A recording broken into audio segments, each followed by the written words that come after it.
What do you say? Kama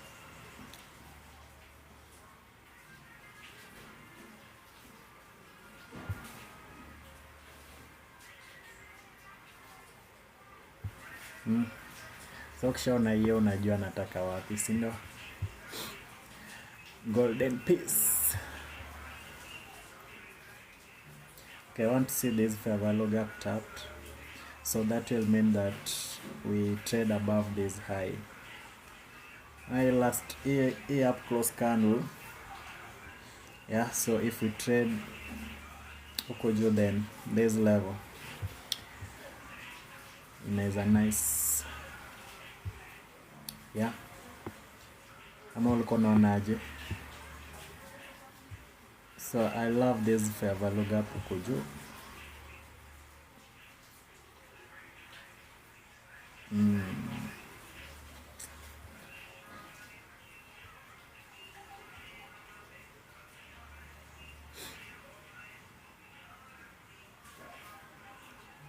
So that's on the daily. So what do we have on the 4H? So kwa 4H.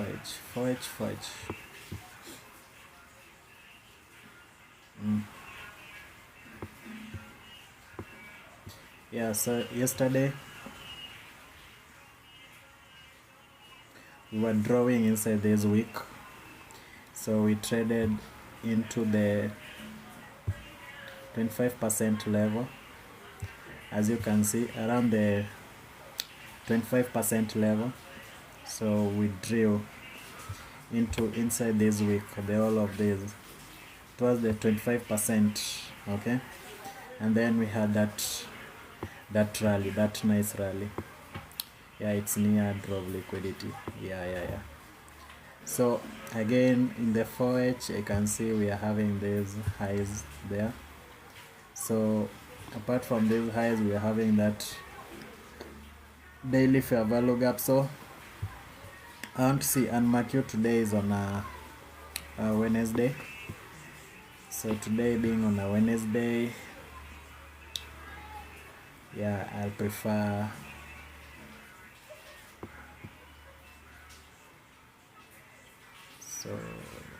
Sunday, Monday, Tuesday.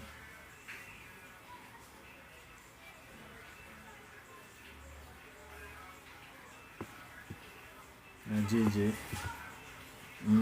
doti sina GJ kwa watch list, so hiyo candle inafanya hapo ndo tatu. So Kenyan Papi. Okay, don't confuse watu. Ini Nasdaq. Yeah, so ini Nasdaq. So yeah, so square confused. There's Nasdaq. So yeah.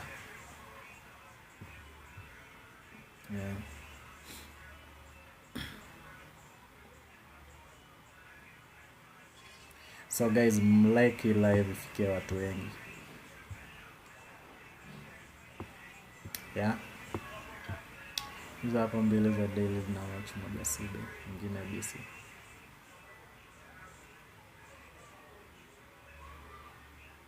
Moja CB, moja BC. Yeah, like the live. So huko juu like hii high na so immediately tumeitoa, then tutaona.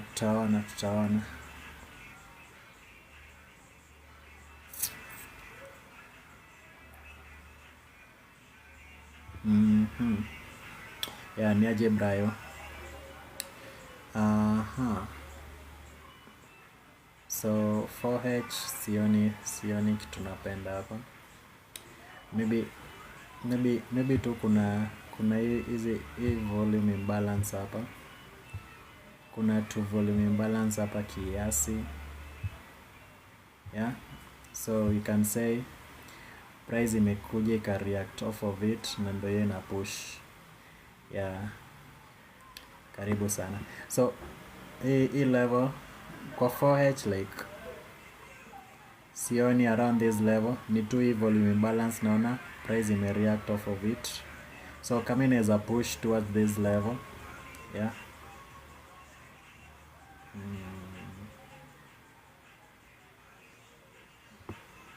Oh, unasema hizi relatively close hii na hii.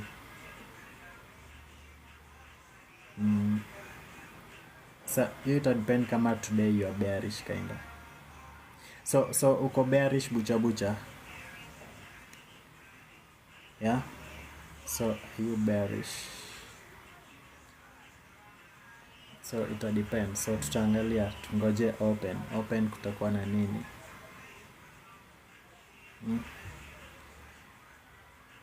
Yeah. Okay.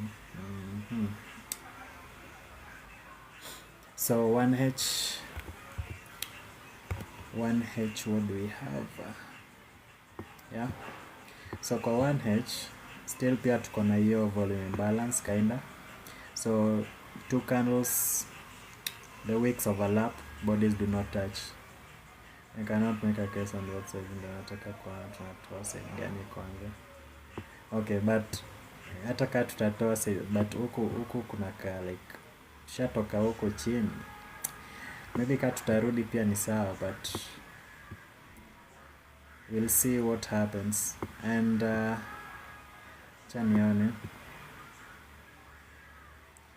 nataka kuona like, okay, 1H nataka kuona true day, new day open ilikuwa wapi.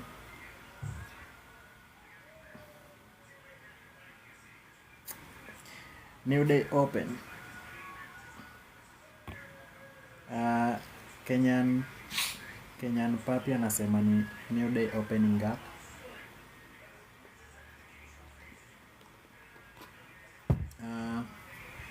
As in anasema turtle soup at new day, hiyo ni turtle soup. Okay, gani hiyo ni turtle soup? You mean okay, nani Kenyan Papi like turtle soup sioni, like una consider sasa like imetoa hii high ama like sielewi uko chini je, tunataka daily gap na kuna vile wena utembea.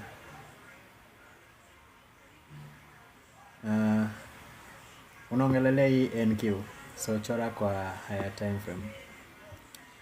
Niambie tu time frame gani? So kuna nichore kwa daily ama nichore kwa 4H ama nichore kwa gani? So kwa 1H pia ndio hiyo, sasa nataka kuona like the new day opening gap, so tuliopen huku chini. So what has happened? Inapanda sawa, brown N. Okay, so new day opening gap iko huku chini, okay? So tuliopen around this level. So right now niko 15 minutes. Yeah, niko 15 minutes Maliko. Niko 15 minutes, so ndo naangalia what happened. So today tuliopen around this level, ika expand. So we had this propulsion, yeah. So right now imejaribu ku expand, so right now hii level nime hold, so tuangalie. So guys, pia tuangalie ilikuwa during London session, so tuone. So during London session, so you're having this fungulia labda ifungulie itanini, mlango.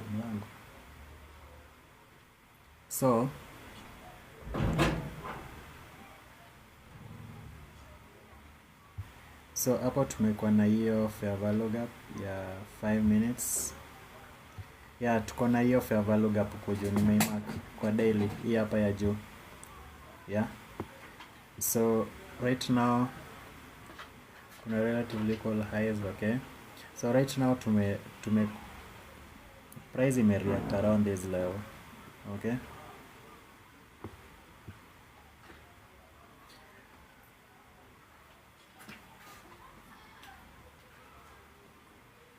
sell side sweep kwanza alafu bullish.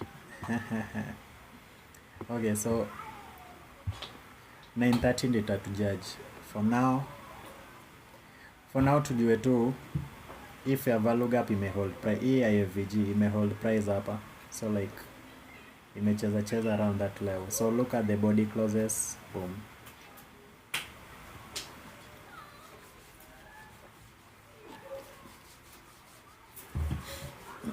Mnanishtua saka, kila mtu ako bullish, basi kama mimi nitakuwa bearish. I'm just kidding though, but tuone like hii level ita hold. Na guys, kama uko bearish ama uko bullish, like ngojea framework ya your bullish profile iform ama your bearish profile iform. Okay, so right now hii hapa mwenye ameingia kwa hii move, like yeah, kuna mtu ameingia kwa hii move, so let's see what happens. So hii AVG ita hold price kweli, and again tulikuwa na hapa fair value gap. So hii price hapa 1, okay, CB alafu BC, so hii imekuwa balanced, alafu tena so hii ni balance price range. Hii hapa ikarudi tap into that. So 5 minutes, kama SPI will come out tomorrow, then today you can really, yeah, hiyo ni possibility juu kesho kuna SPI, so kuna possibility, but acha tuone like hiyo opening range gap itakuwaje, alafu ndo tujue, but from what I can see, I want to trust that hiyo opening range gap itakuwa kubwa, so let's see. Itakuwa mingi, so unless to open huku chini, but so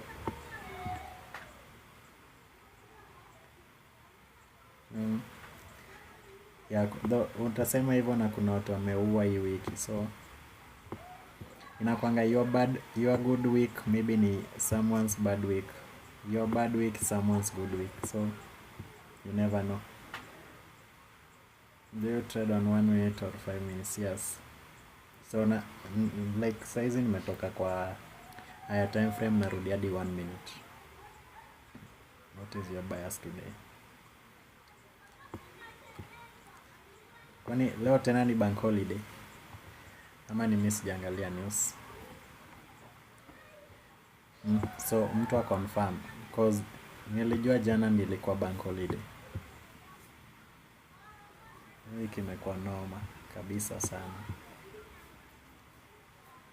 Yeah, bank holiday was jana.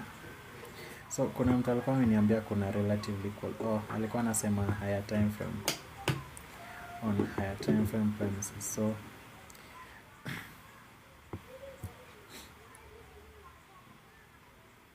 So around this level kuna hii previous day high.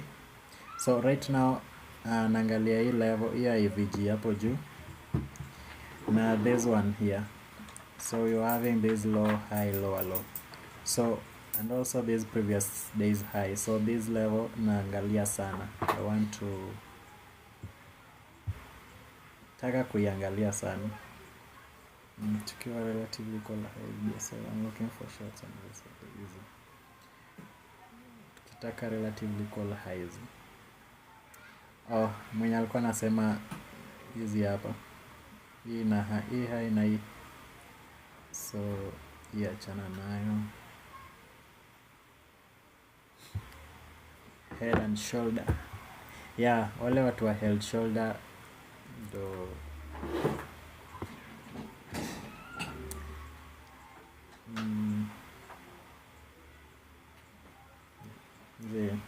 hizo high za 4H too small. So kwa 4H naambiwa kuna si nilikuwa nimezimark. Ndo hizi hapa nilikuwa nimemark. Hii high na hii hapa. But then remember guys, kama tumefail kutoa hii high then hatuendi huko juu. Kama tumefail kutoa hizi high then itakuwa ngumu. Juu ni kama like hii level itakuwa ina hold, na kwa daily kuna unasema nini? Nilikuwa naangalia pair fulani. Hii level. Okay, ni hii up close candle like from your high to your low, so tumetrade chini yake tukarudi kafail, so right now in a bounce. So I still prefer if you have a log up to trade Caleb mzee uko huku. Break up plus bullish order block after 7am bullish candle should hold price to the upside. So hiyo ndo nimesema naangalia hiyo break up block.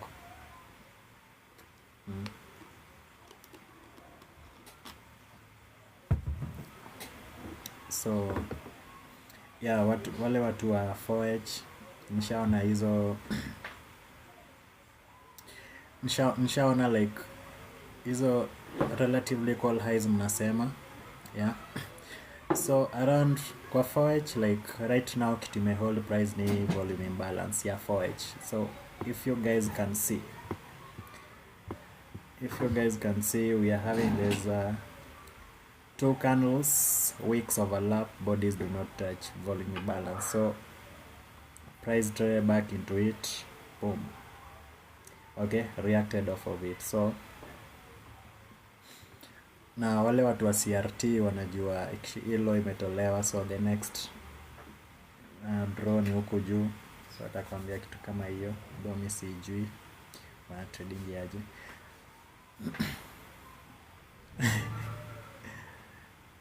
Kwani mnajuana bucha na Caleb? Bullish to the daily, have a look up. Kesho CPI can go to the imbalance below. Huku hiyo new week hii hapa hivi ni kubwa sana, but sasa swali ni tutaikujia hii wiki kweli? But we don't know. So sisi the market is our boss, so tuna follow kitu inatuambia, so we can't just say that itafanya nini, so hatujui, but we'll just have to wait, Yup. So in the next 10 minutes, so acha tuende kwa hizi lower time frame tuangalie vitu tunapenda, alafu sasa tujue like what will happen.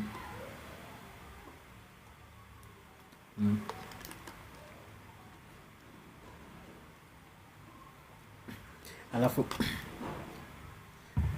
the market is our boss.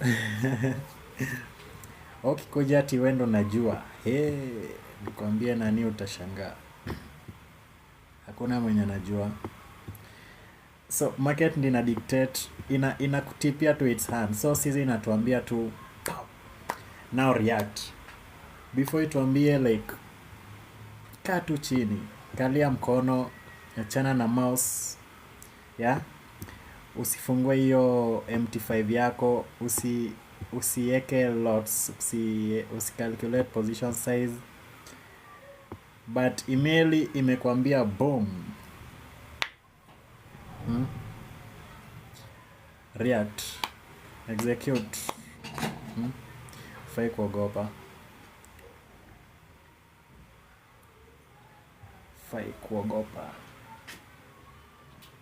watch PST lesson ya jana guys. Okay. Kwa wale wenye bado wana watch ICT ni sawa, but then for me I guess nilimalizana naye, so anything new yenye anatoa like I'm not interested. So nilishachukua vitu zangu kutoka kwake, so right now I feel like nah, that was enough. So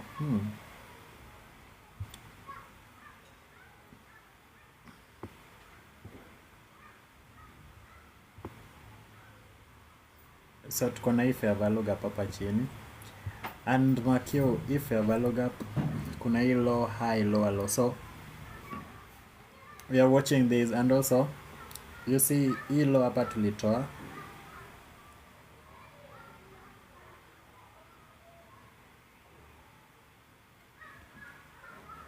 levels zako kwa lower time frame ni gani? Levels zangu tu zenye na watch sini nimesema hiyo IVG ya juu na hii level, so tunataka kuona so hii hapa, so low high, so acha tuweke hii kando. So guys, at times kuchoranga hizi breaker blocks zinakuanga ngumu kidogo, so acha tuone kama hii itakuwa breaker, and also kuna hiyo fair value gap, so acha nitoe hiyo fair value gap, so niachane na hii hapa. So kama hii level ita hold juu, already tumechukua hilo, and also hapa tuko na previous days high, so if we can, this level can hold well and good. Kama ita hold, then we'll know what to do. The 4H gap above us is the terminus. Terminus gap, huge importance. Wait, what's a terminus gap? Mnanishtua. Yeah, stepa karibu. So terminus gap.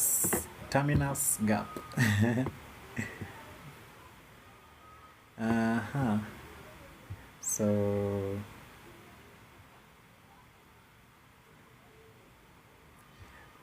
imebaki 6 minutes, okay? So 6 minutes, 25,800 level. Okay. So is that your draw of liquidity? Yeah, Maliko karibu. So 25,800 your draw of liquidity. So new control. Yeah, inside the daily fair value gap. So is this gold? No. Stepper. So where is that my ticker? So nilikuwa nimeandika kitu fulani and imeenda wapi, but then there's Nasdaq. So Nasdaq, so this stepper huku tuna analyze Nasdaq, but then still pia tuna analyze gold, but then at trade gold, maybe gold futures.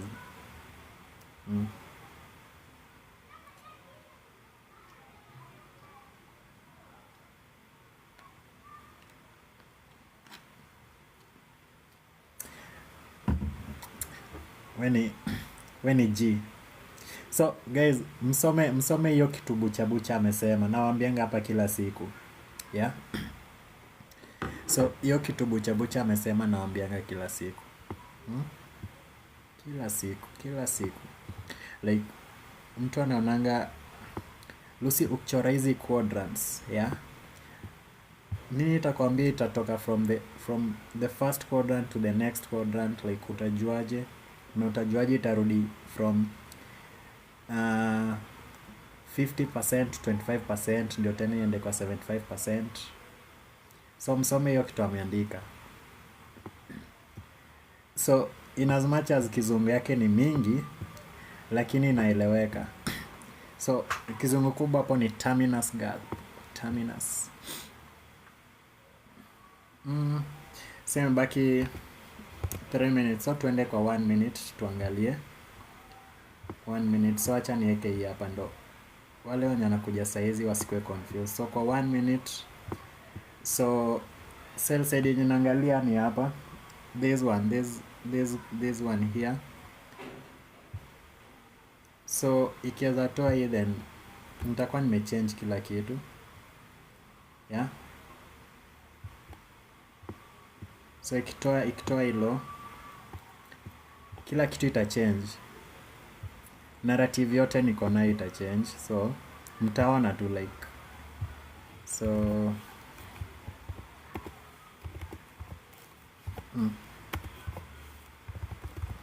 sell side liquidity, ama nikiandika hivyo ita confuse watu, but then let's just mark it. Looking forward today.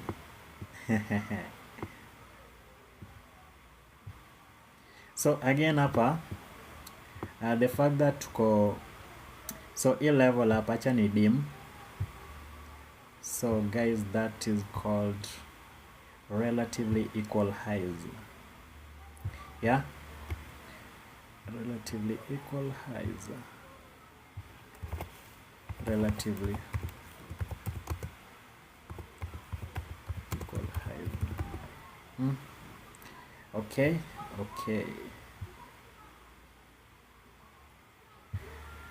Nawambia majamaa, hii ni bulanda.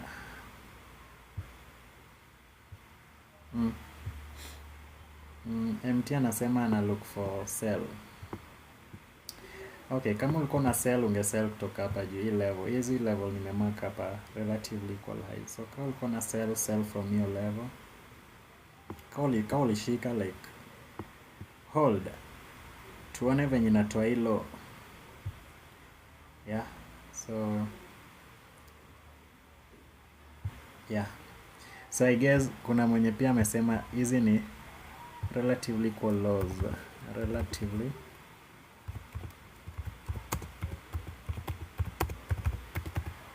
So leo sitaki kuwa na fixed mindset at sasa nikitaka ikinipea setup ya kusell pia nitasell, ikinipea setup ya kubuy pia nitabuy. So leo sina fixed, as in this month sina fixed mentality like venye tulikuwa nao last month. So last month tulimiss on some good moves zenye tungefaa tuchangamkie mapema.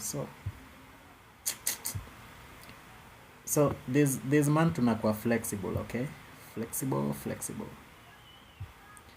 Flexible. So this low and this low, yeah, hii imefail kutoa hii, so hii level ni smooth. So and also mark hapa chini tuko na hiyo fair value gap, so tumetoa hiyo and it's time. So guys, mnajua ikitoa hii low, then tumark the opening range gap, okay? So tujue, but then leo ikai kwa high resistance liquidity run day, but still anything can happen. Juu kesho kuna, you guys know the news yenye natoka kesho.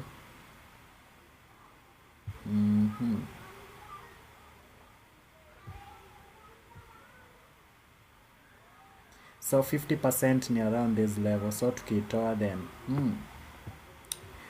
bye. So mwenye alikuwa ameshika hizo shots hapo juu, nice one mazee, nice one. So 50%, boom, nice, imeitoa. Moment of truth, which daily, okay, so that was it. Kuna news gani kesho? CPI kesho, kuna CPI.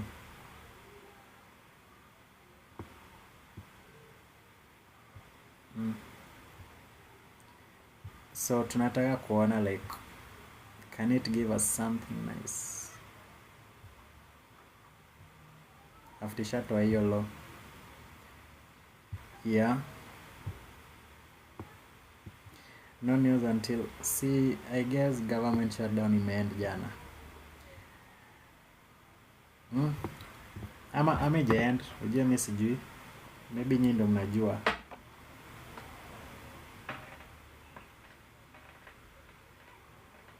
So acha niangalie calendar. So imetrade kwa 25%. So hii opening range gap yote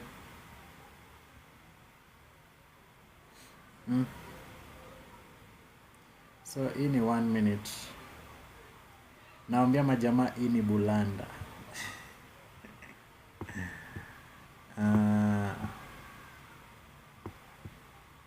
So kwa tu patient like kama uko kwa hizo shots like force. So let me check. Kuna mtu anasema bado kuna government shutdown. I guess Senate ya nini iliamua.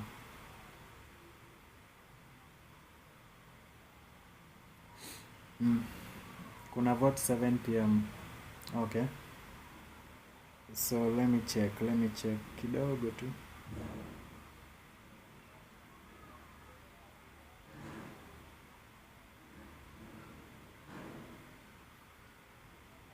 Okay, in as much as kuna vote, yeah, gone maze.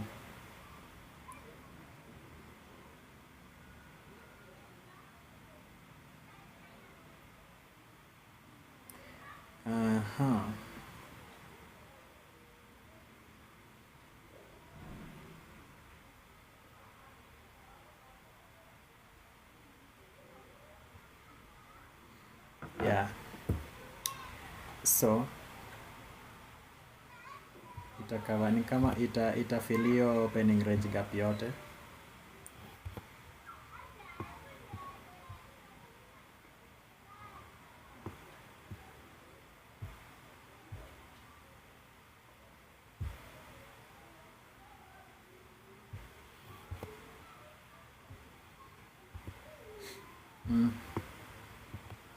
Imeendea fight relatively cosmo. Normally kuna daily PC.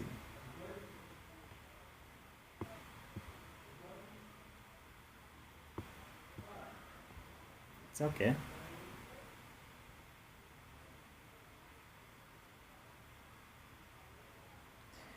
Usipanic. Yeah. Wale watu wa FOMO. So like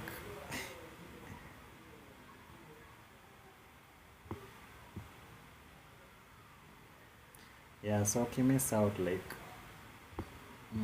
chana tunayo. Mali unataka iende haitakuendea sometimes. Masa ingine ni ngumu.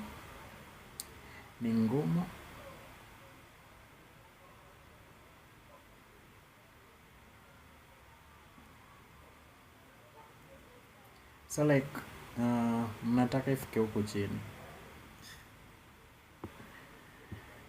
Damn. Wednesday.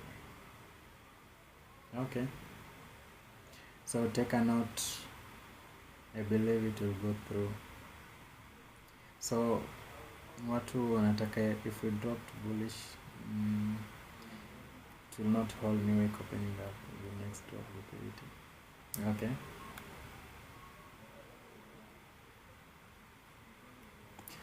So 15 minutes. Tuko na nini kwa 15 minutes guys?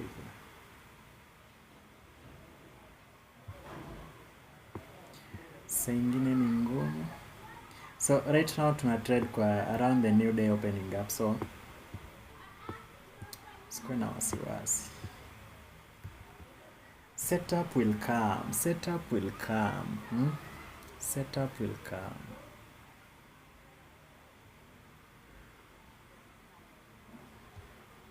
So hii move ilikuwa ya watu wenye walikuwa wameingia hapa juu. So kama uko umeishika chana nayo. So hii level tulikuwa tumemark ndio hiyo imechapwa. So hatujaingia, hatujafanya anything. So new day opening up.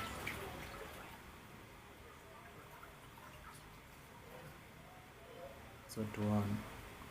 wanaowanga hypernos. Okay,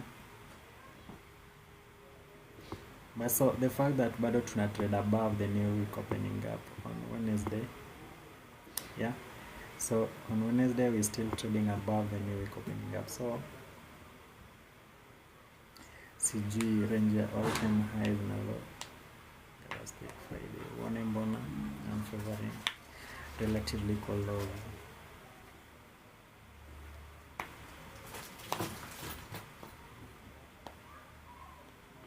So all time highs na, so acha tupime.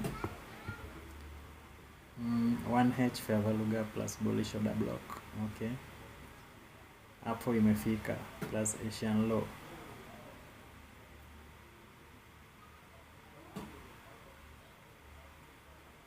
So acha tuone, acha tuone uko kwa level ya 26. Yeah, hii level imekawia hii wiki, hii level. Yeah, so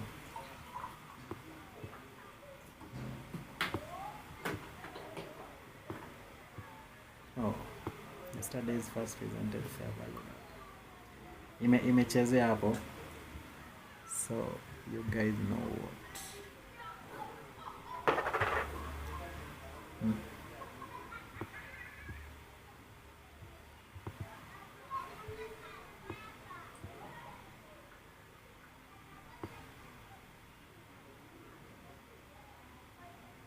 So nani bucha ulikuwa nasema nini?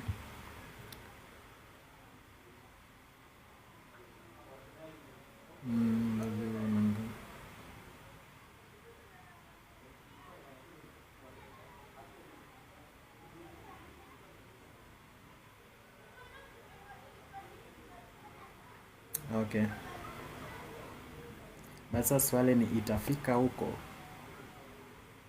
niko hizo relatives ziko seated below equilibrium. Okay, ni sawa.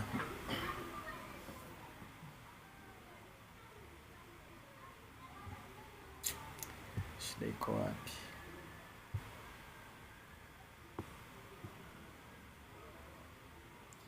So tuone. Unanga drawn liquidity. Okay, so nani amesema yesterday's first presented fair value gap, so tuone ilikuwa wapi, ni kutole wapi first presented fair value gap. Okay, still ilikuwa tu around your level, niko huku chini bado we mzee. Ulikuwa una eye on that. Okay,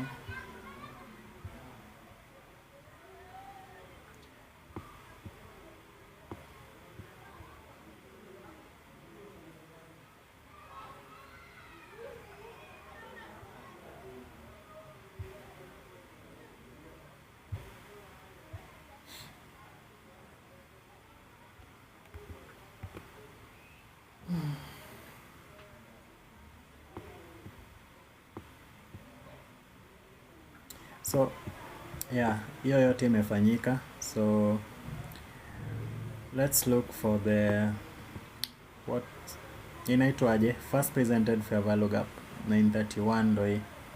So guys, mkuwe tu patient, like setup itakuja, usianze kuchase, don't chase. Umesikia? Don't chase, okay? Yeah, uko place unataka iende, itaenda, lakini sasa focus kwa kupata setup yako, you know? First presented fair value gap. Yeah, so usi focus na noise, as in kama like mind yako yezi function kwa environment kama hii, like kila unaangalia comments za kila mtu anasema hii, usome hata comments. Relax ni kupange. Yes, I know what they are doing for. Yeah,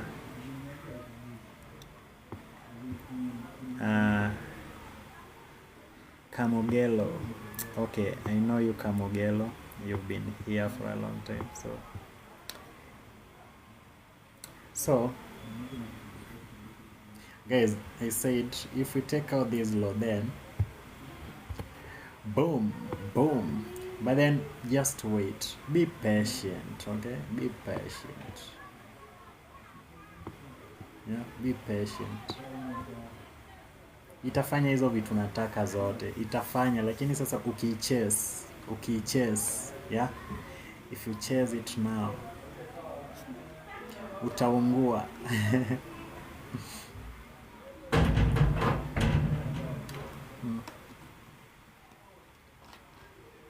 Unatumia which model? Relatively equal highs, relatively equal lows. Alafu ongeza na 2022 model, entry model. Yeah? Liquidity taken out. Shift in market structure. Fair value gap, return to the fair value gap. Boom. Yo. We don't chase, we attract. Yeah, itakuja tu, tunaingojea. Unasikia kitu Odeka amesema, Oduor. Na Oduor, kumbuka uji yetu ya weekendi. So Oduor alikuwa invite watu uji. So alisema tuko na uji. Which asset? Damn, nimeitoa tena. Yeah, so this Nasdaq. So I have to type it again. So let me just... Yeah, alisema tuko na uji. Ako na uji yetu. So sisi pia tunakumbuka tu. Lazima uji, ashasema. Yeah, so hiyo time tutashare. Nataka nione hiyo nini nimeweka wapi. Whatever, man. So I guess nitaitype tu tena Nasdaq.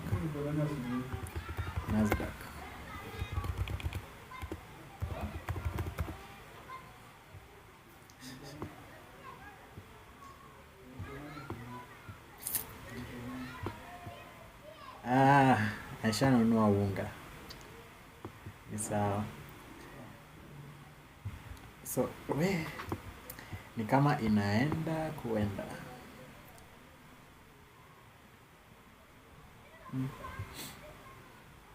Lazima uji. So nani yako kwa move? Niko sure kuna watu wako. Kuna maninja wako kwa move. Walikuwa wameingia huko juu.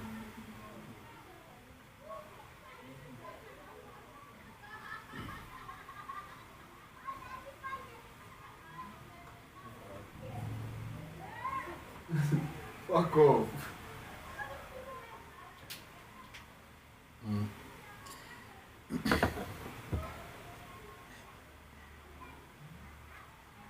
Inamiminika. Nigga, what's that? Inamiminika. Kiswahili nafaa nirudie fii ya Kiswahili mazee. Yeah. Oops. So mwenye alikuwa ameingia around the time like hawa watu wamekulia. Inadondoka. Hey, jamani, mtaniua na Kiswahili. Controversial.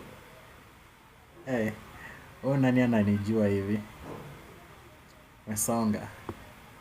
List ijakuja. List ijatokea. Anyway, mimi niliacha. So, tuone kama itakuja. Time guys, time. Aya, tuone sasa time. Yo, time and price, okay? So time comes first, then price. So tuone time yetu, mnajua ni saa ngapi. So angalia time yako. Yeah? So Nasdaq has my time. Mazejo. Uje kuna matime fulani unashikanga do zingine alafu una feeling ni kama leka hizi kwambia shit. Afu unaingia trading. Una lose hizo pesa zote, sasa tena unaona tu acha tu nirudi masomo.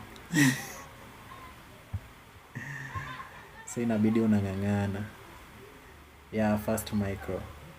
Zi squacha. Damn. We. Wadau ni bulanda.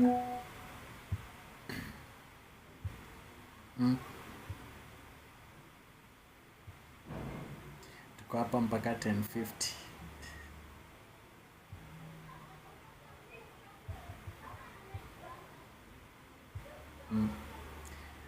Wadau ni bulanda. Nakwambia ni bulanda. Ekiru. Radars. Ya first micro tuone. Silver bullet. Ama mackerel. Decoping of NAS and DAO. Okay, so what's happening kwa DAO? Okay. What's happening kwa DAO?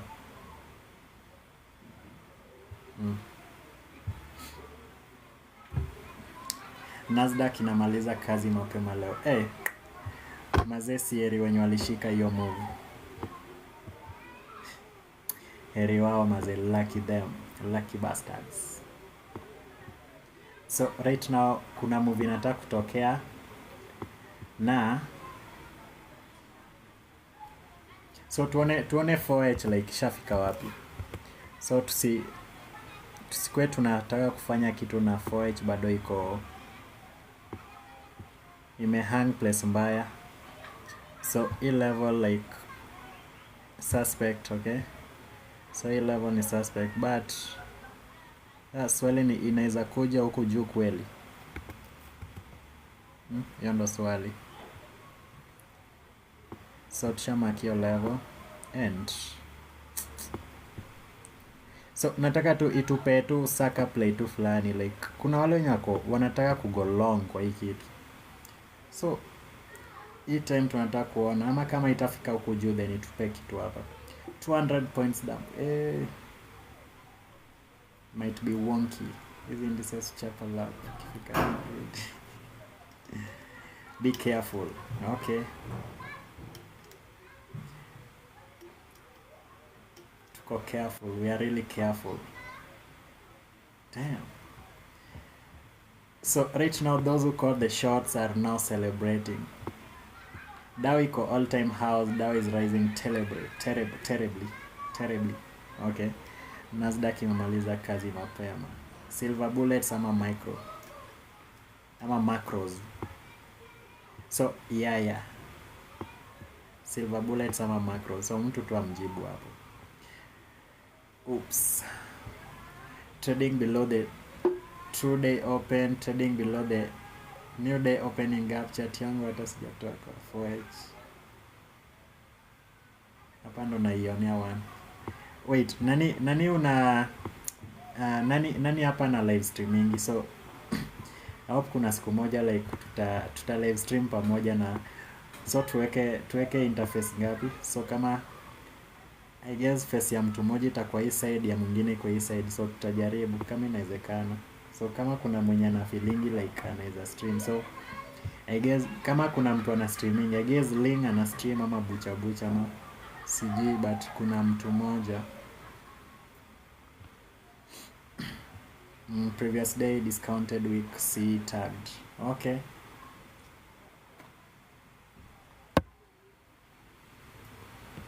OBS inaweza. Yeah, OBS.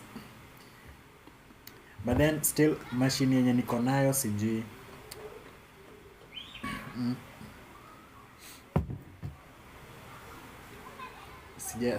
Nimejaribu na so niko na iOS ya version gani? Version ya 2017. So lusionipo. Niko na MacBook lakini sasa like OBS kuna venye sijui mbona inaletea shida. I was trading but niliacha. I'm on gold, can't be able to focus on two pairs. Yeah, that's why yeah. Mimi nitakuwa hapo nikisema tap the screen. Ni sawa, sini sawa. Yeah, after tumekunywa uji. Ooh.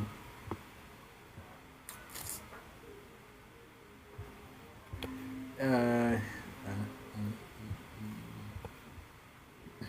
so yaya alikuwa na trading NQ ukaacha ukatradia. So how is gold so far? How is gold? So are you surfing nicely, smoothly? Bluetooth close. Also.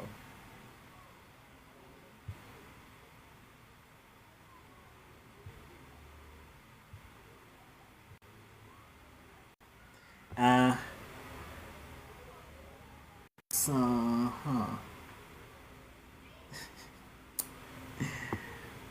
wait, mlikuwa mnanisikiza kweli? I mean, damn. SMT on yes na NQ. Watu wa SMT. But then trading, I feel like kuna wale wenye wanakuanga kwa hii live yangu, they're always like, nawe una execute saa ngapi? Una execute saa ngapi? So on Monday nilishika hizo longs, yeah. So on Monday nilitrade the PM session, yeah, nilishika hizo longs. So nilituma Discord na WhatsApp group. Sasa tunakuanga na WhatsApp group. Sasa kama uko hapo, try your best tume namba yako uadiwe.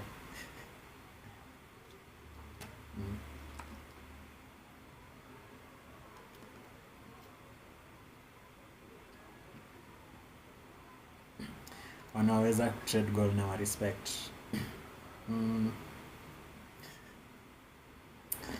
Yeah, gold, but gold Lyrox ungejua gold mi sionangi kama okay, ina respecting hizi mafair value gap na nini fiti sana.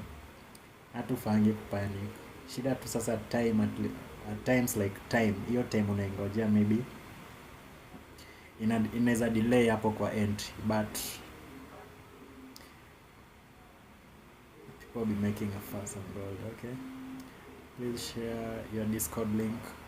So yeah, I'm going to send it to you, and also it's on my bio. So it's on bio.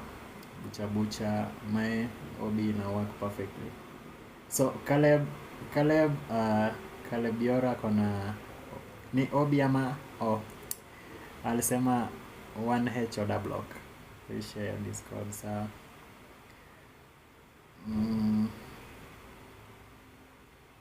I'm in longs. Damn, Ling, really? Natumia nani namba? Tuma tu kwa DM yangu. So tuma alafu unaniambia like una state unataka nini juu. Kuna wale pia wanatuma ndo waingie mentorship kinda, so sijui. People be making a fuss. I'm longs. Kuna night trade hiyo retracement gani? So Ling right now unalilia kwa choo, but then ni sawa. Utarecover next time. Got wrecked. Impatience. Like, but then hapo ulikuwa una trade nini? But then anyway, wewe ndo unajua kitu ulikuwa unaangalia. Ama wewe ndo ule mtu wa order block. Let me see. Caleb ndo alikuwa order block. So guys, ni kama tu imeenda bulanda. Nikwambie ni bulanda.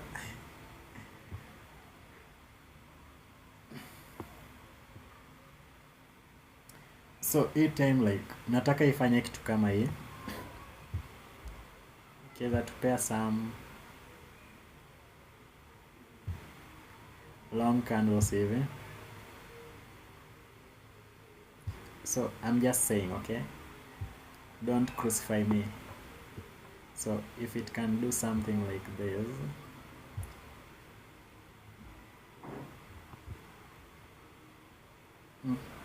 copy clone.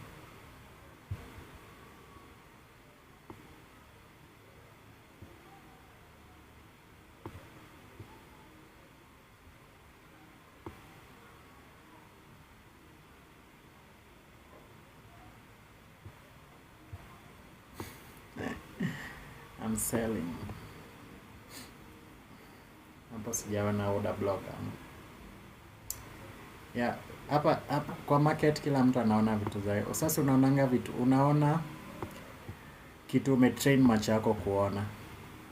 Sasa kama mimi nimetrain macho yangu kuona vitu kama hizi, so ichape hivi, alafu kuna wale wenye wanataka kubuy, so itupe hapa framework, alafu tuingie.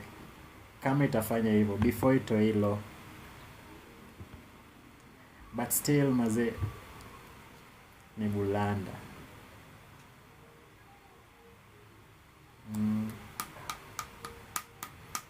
I'm selling at the new week opening up after new 4H open. Oh, so 4H ina open in the next 2 minutes. Mazee kitu ina dump. Okay. Inaanguka kuanguka. We are at lower quadrant of previous week. New week opening up tank. Okay. Knowing when not is better than knowing when to. I think the mind of a 4H 10 AM candle trader. I think from our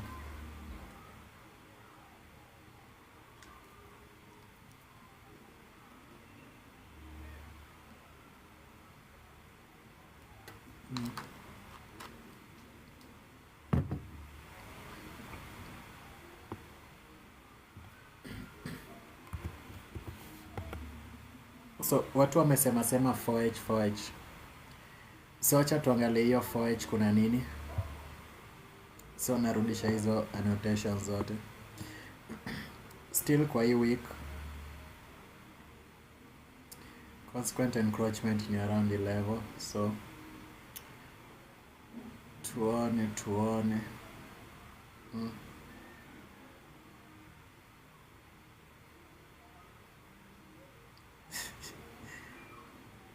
Nsakie predator, ukunyweko predator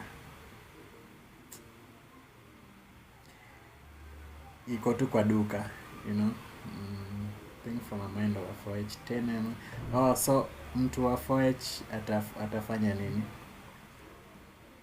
hapa? Hata sijui atafanya nini, but ita close huku chini, so i-close itoe hilo alafu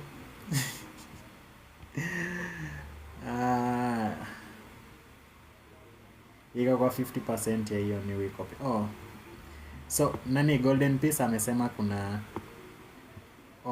kuna ile new week opening up ya hii hapa. Yeah, so unaona imerudi around this level, so tulikuwa tushaitoka, but again tumerudi, so right now 4H ndo hii inafungua. So 4H inafungua ndo hiyo.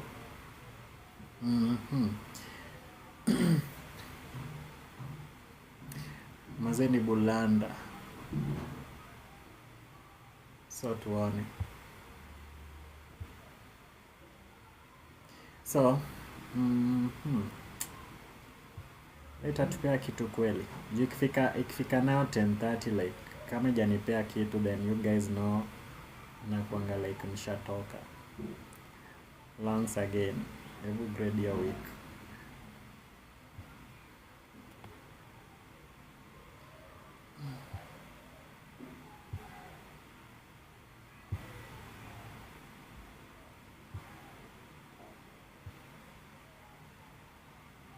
Ama niweke aje? So imechezea, ijafika hata kwa 50% yake, but then it was close. 1 minute. Mazeni bulanda. So kuna mwenye ashaingia long, so 50% ni hapa, so acha nitoe hizi longs zangu.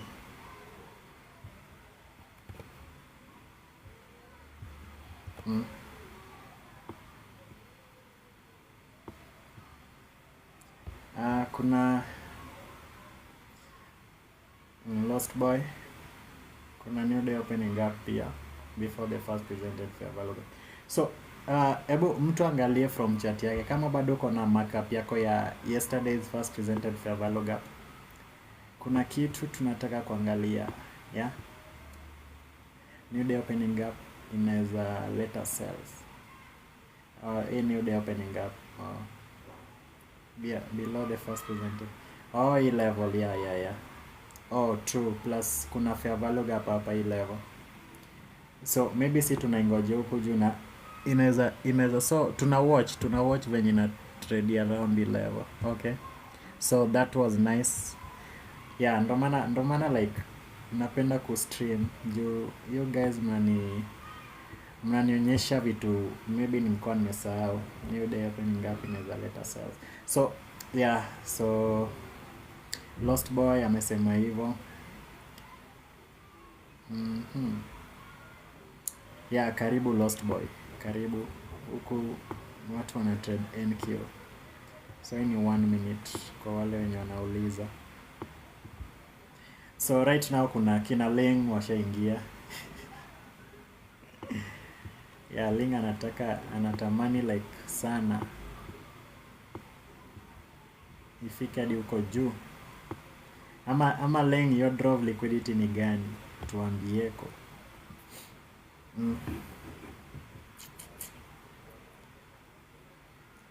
Draw liquidity ni gani?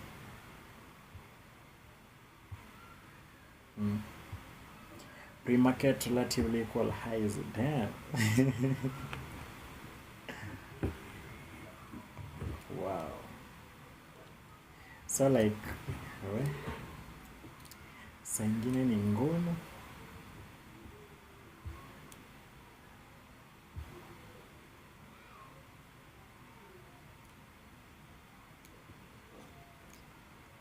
But then guys, pia still inaweza kuwa hivyo. Draw liquidity daily CB. Okay. Draw liquidity daily CB ni huko juu. Huko juu.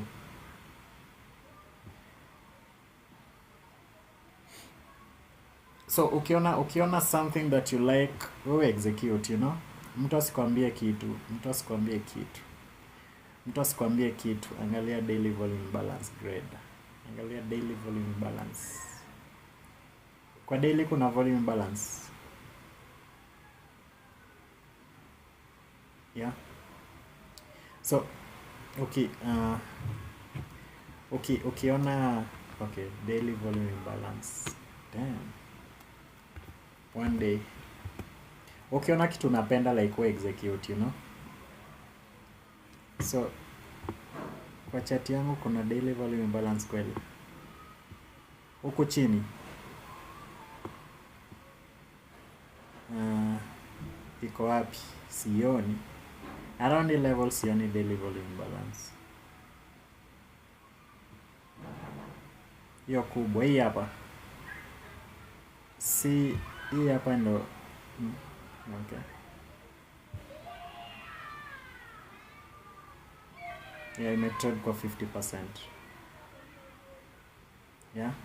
Yeah, so imetrade to 50% level. I think anaongelelea hiyo ni week opening up. Yep.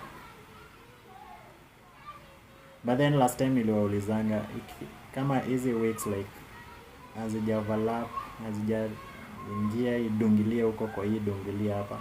So hii mtaita volume balance ama mtaita liquidity void. Food for thought.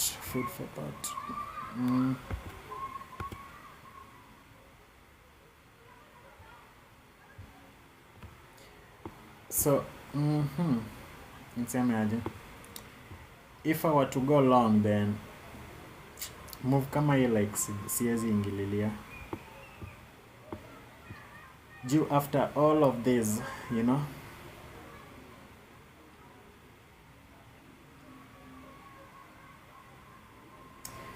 Just feel like iko heavy. But then let's watch and see.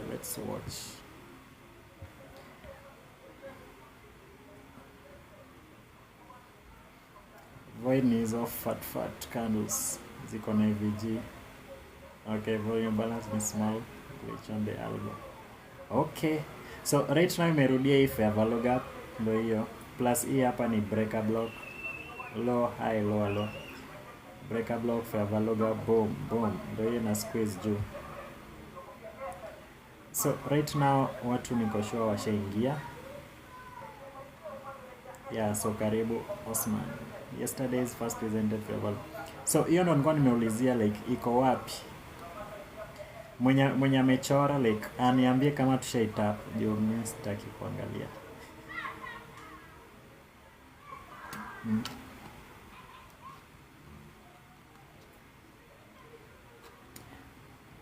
But then kitu kama hii like spend juu inakaa iko heavy.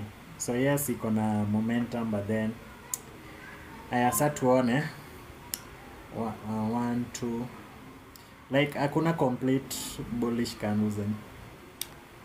Yesterday 949 candle. Okay, so kitu nataka ni tushaitap right now kwa hii price. Tumetap anywhere around near it. Yeah, kuna kagap on 5 minutes, be aware, no candle closure. So 5 minutes tuone. Oh yeah, hapa. It's buying. It's a buy. Niko kwa line nilo. Andiko 930. Oh, so like isha hit 10 volume imbalance reacting. So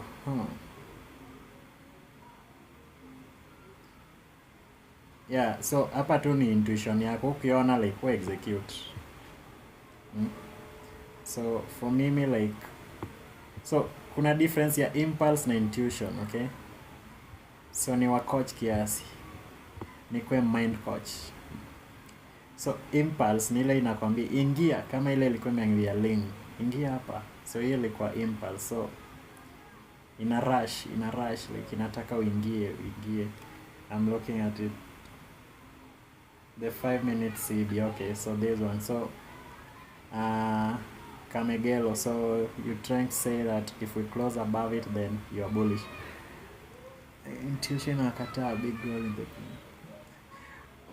but still kama like una feel okay, if you feel like there's something you can trade, there's something you can execute on, then you just go ahead. So topping the new day stops at B. Damn, really nigga, please drop your Discord link. So let me text it to you. Discord link.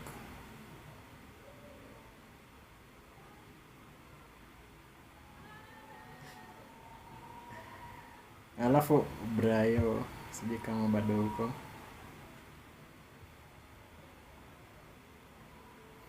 Niaje Tolman, kumbe umetulia tu huko. So Tolman, Nasdaq KE, mwache kunyamaza. Ekiru,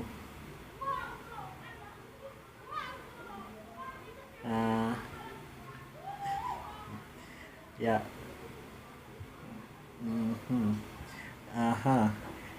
Yeah, Brayo, text to nini hapa. Tuko buys gold sisi. Oh.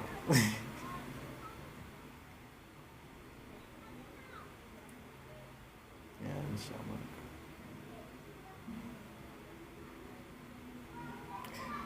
inshallah. We mzee bwana. Kumbe umetulia tu huku. So kuna watu wengine sio Ian Kabuga ndio yeye ameingia. Tunakujanga tu kusoma kidogo. Okay. So like I was saying, impulse, intuition. So hizo ni vitu important kwa kutrade. So intuition yangu ikiniambia like niingie nitaingia, lakini kuna ile rush decision. Hiyo ni impulse. So unafeel ni kama uhopi, ni kama uta miss out. Well, in real sense like yeah, utaumia, utalia kwa choo. So impulse is that urge, that ilk to get in too soon. But then intuition tells you to wait for more confirmation. Do you consider Judas swings? Yes. So for me, like right now, I consider this as a Judas swing, this one here. But then there are guys who are already buying.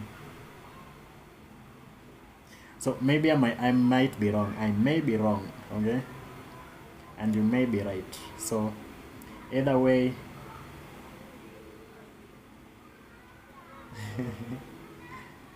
yeah, either way, if I don't execute and I was wrong, I'm still good. If I execute and okay, if I don't execute, I still win. But if I execute on something that I know does not favor everything I believe in, then okay. So those guys who went long are right now, they are panicking. Watu wanataka uendosa move. Ni watole wapi? Siwezi kuambia uingie kwa kitu kama hii, like come on. Really? So Kamegelo Kamogelo, how are you feeling? How's your account right now? Yeah.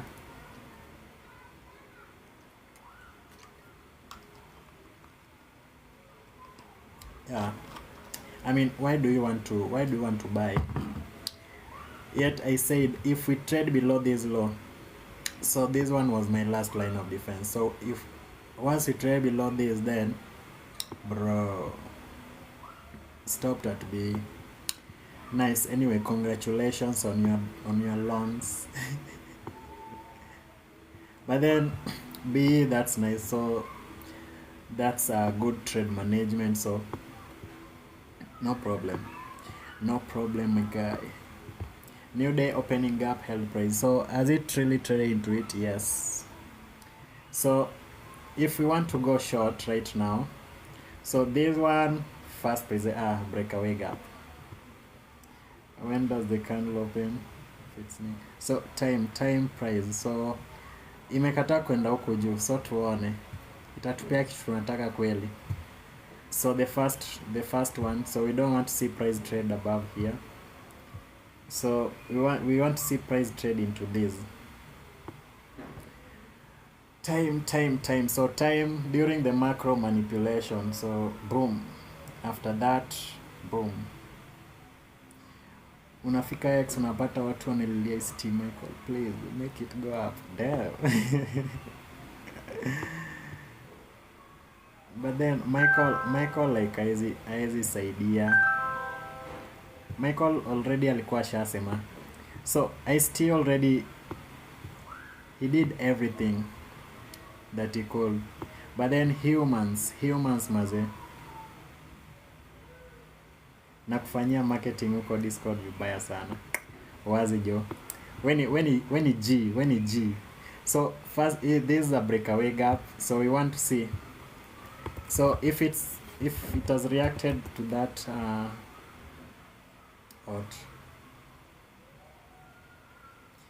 kabisa bro, the trader is the only variable. True. So Oduor when he G.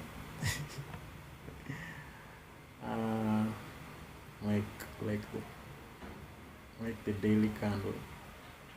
So there's lower fair value gap here. Yeah. So you guys want it to go up, okay?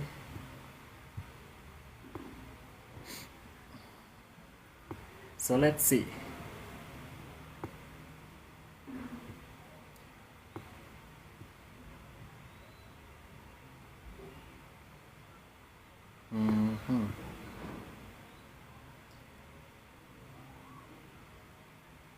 So sijaandika hata hii. Break away gap. So hatutaki kuona price trade hapa juu. So yes, inaweza trade kwa hii ya chini, okay? So trade kwa hii ya chini, but ki trade kwa hii ya juu, then maze hiyo ni bulanda.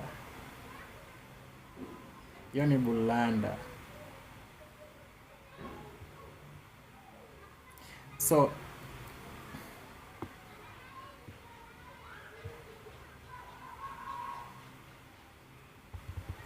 hiyo ni bulanda.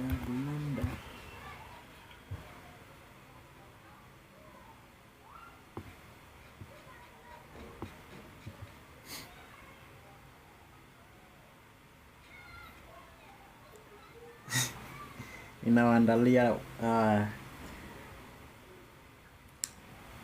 okay, ikitrade huku juu then bulanda, but then tuone venye na react to hii level. Yeah, our buyers like nishawambia hii level imehold, so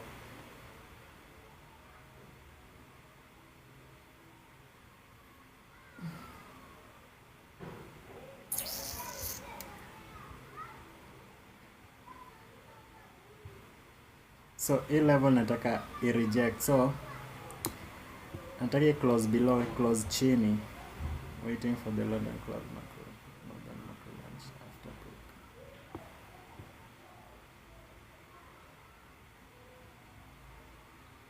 So that's nice, i close huku chini, so still like oops, acha nitoe kitu.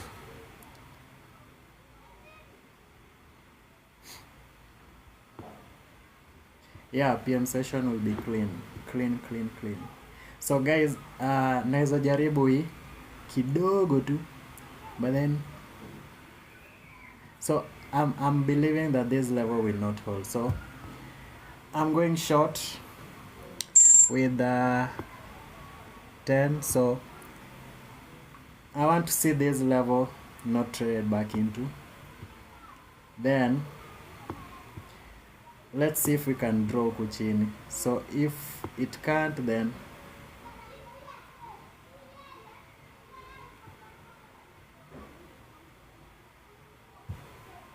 Mark first presented favor logo John. Waiting for London close. Mark first presented. Will you be here? PM should be clean. PM session. So PM session I normally trade alone, unless you want to trade it with me.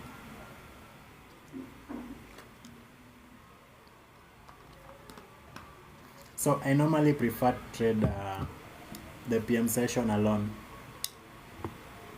Yes, because previously I did say that I'll be trading the PM session. Yeah, brother angalia DM kuna opportunity. So I did say I'll be trading live on Discord during the PM session, but then I just prefer doing it alone. Yes, please, can I trade it with you? Ni ganji na bonga. Enda live to join. So hiyo itakuwa tu hiyo gaze nitaika tu exclusive, like lazima kuwe na restrictions, so lazima you have to pay, okay? So you can pay me something small, but then so guys, if we take out these laws, then so if we can manage to take out this law, then stop. So the way it's doing that, angalia DM.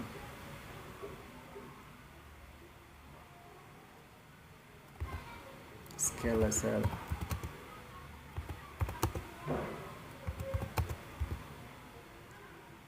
CB.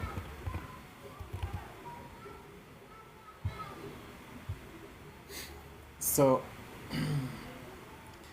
alafu I think nafaa nitoange hizi nini juu kuna watu wenye wana copy trades zangu, na ikishaungua utakuwa zile za So guys, I feel like ikiweza rudi hapa juu, then hiyo ni move wrong. So ikirudi hapo natoka initoe. Yeah.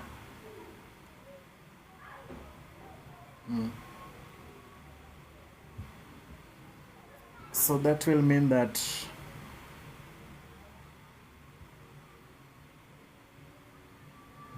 yeah, so usiingie kwa move juu nimeingia.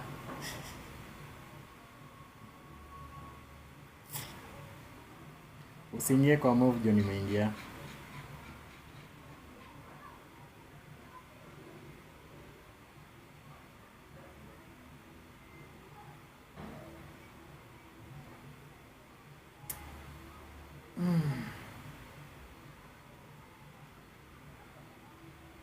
Yo bro, your first presented fair value gap. ICT anafunzwa kwa mentorship gani? Si ni the 2024 mentorship. Yeah, 2024 mentorship. Na yeah, 2024. Big man things.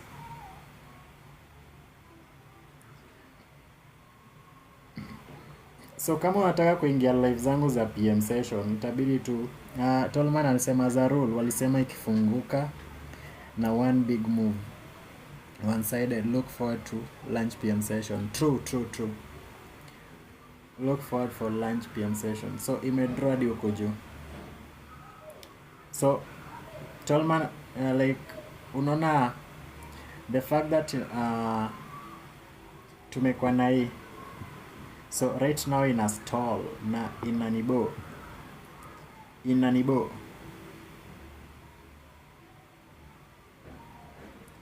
But still the reason why I love this is because we are closing below this level. I mean all the candles are closing below the consequent encroachment. Oh shukran, wacha check. Wazi jo.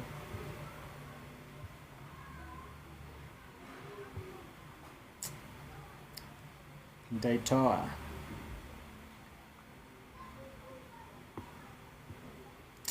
No.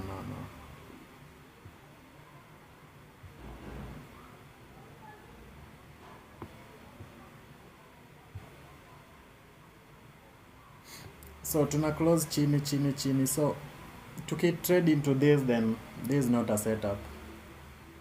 So ndo inaenda kuform kitu huku juu. But then by now inafai kuisha chapa, ishatoa hilo. So by 10:30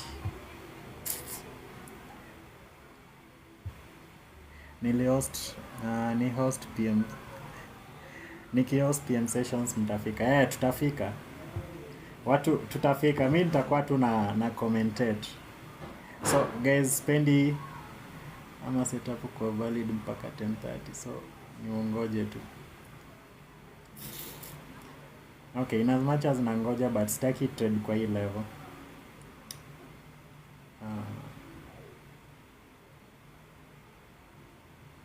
Ijatoka ndani ya hiyo first presented fair value gap. Okay.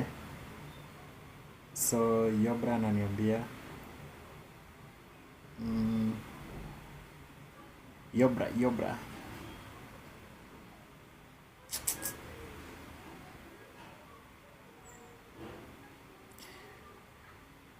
So nani Tolman amenishow setups zinakwanga valid 10:30.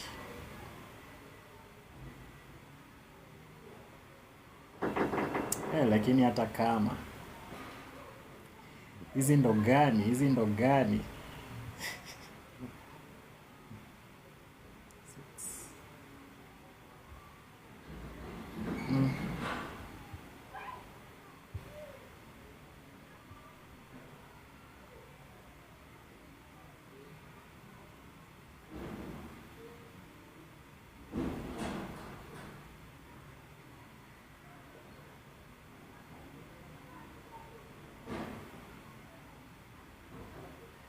Setup ziko valid 10:50 to 11:10.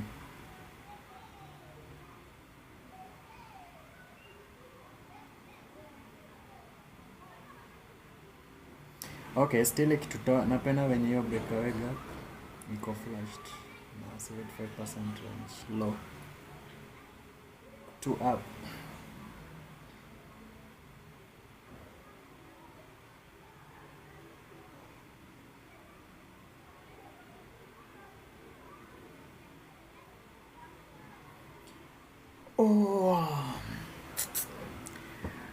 Mazeni bulanda.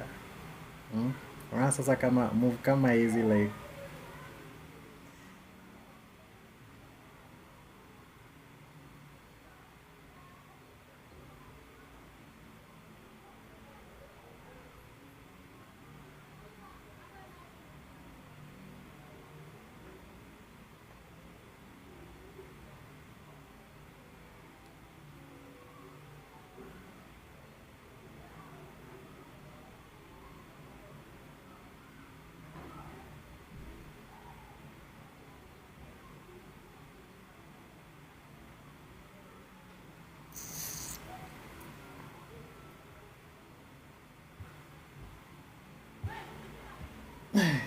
ni kama tu nitatoka juu.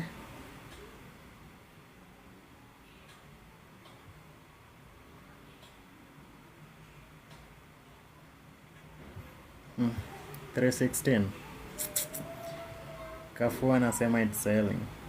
Ipe 20 minutes. 20 minutes yote. Oh, hii hapa inaweza ua mtu. Afu ngojea alafu ikutoe. Still.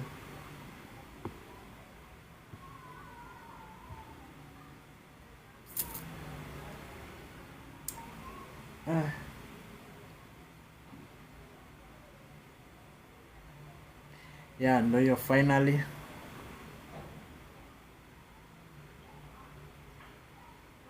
So ni kama after hii accumulation i expand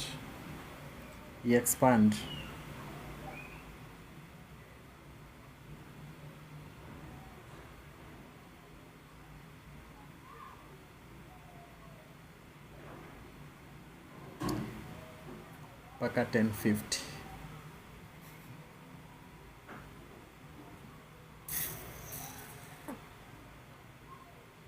Finally.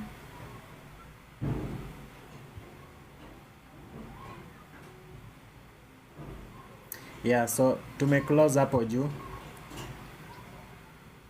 Nimetoka. So hii level imefail kuhold. The fact that close above the upper quadrant, so stacky. Not valid.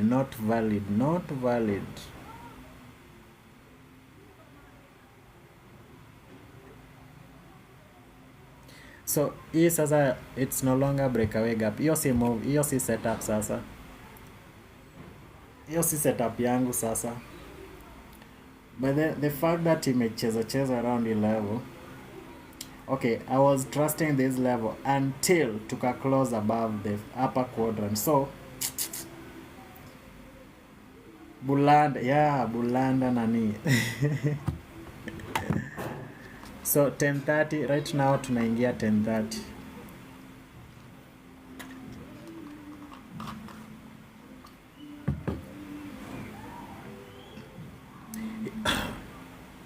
Yeah, negative feedback.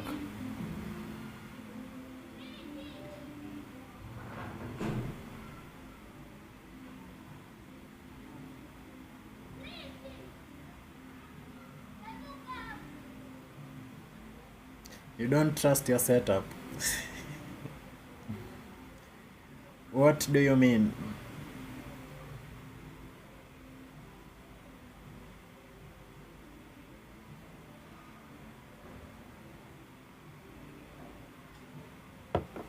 Okay, in as much as yeah. So acha niwashow kitu. So if you are a frequent viewer, then ukionanga nimelabel first presented fair value gap hapa. So if price trades into it, then hata iende chini like stack. So hiyo isha invalidate kitu nilikuwa nataka, okay? Hizo energy drinks mzai, kwani unaenda mechi? Wicks do the damage.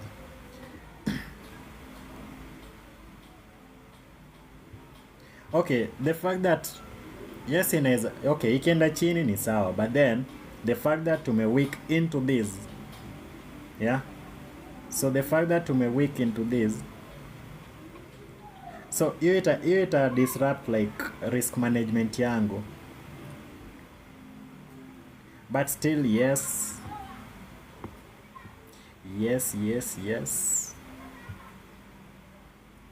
So let me see.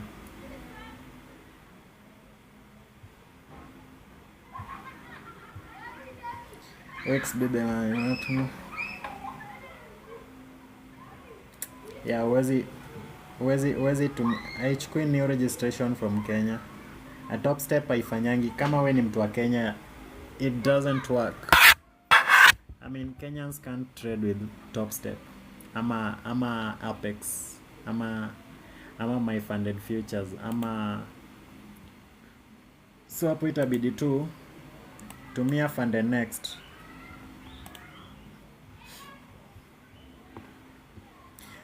So right now tumeclose chini, so inaweza tupea fair value gap hapa kama yezi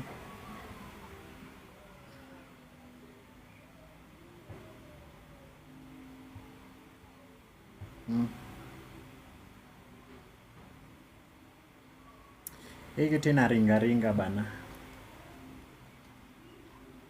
I have one na top step, but sahii imejaribu ikakataa.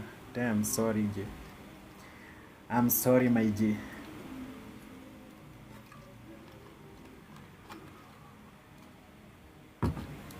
Sawa, karibu Amos. So kwa hii level like yes, weak imedo the damage, but then sikuwa nataka hii trade hapa juu.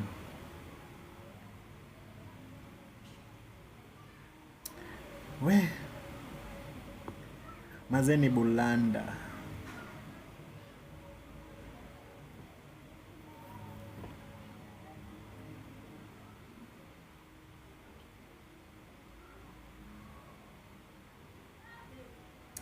Hii niko nayo ilikuwa ya 2023. Wait, so 2023 Kenyans walikuwa naweza tumia top step, then kaba si walianza kutrade futures mapema.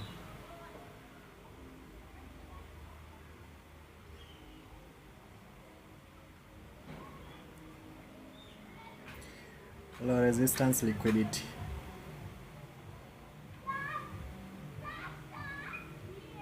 Okay, kama inaweza tupea fair value gap then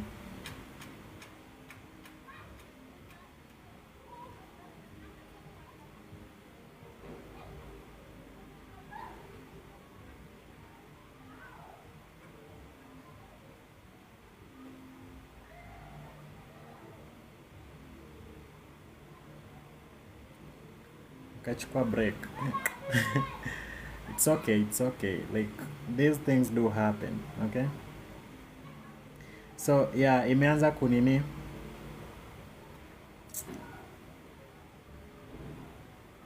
So itupe fair value gap hapa. So we want to see it give us a fair value gap.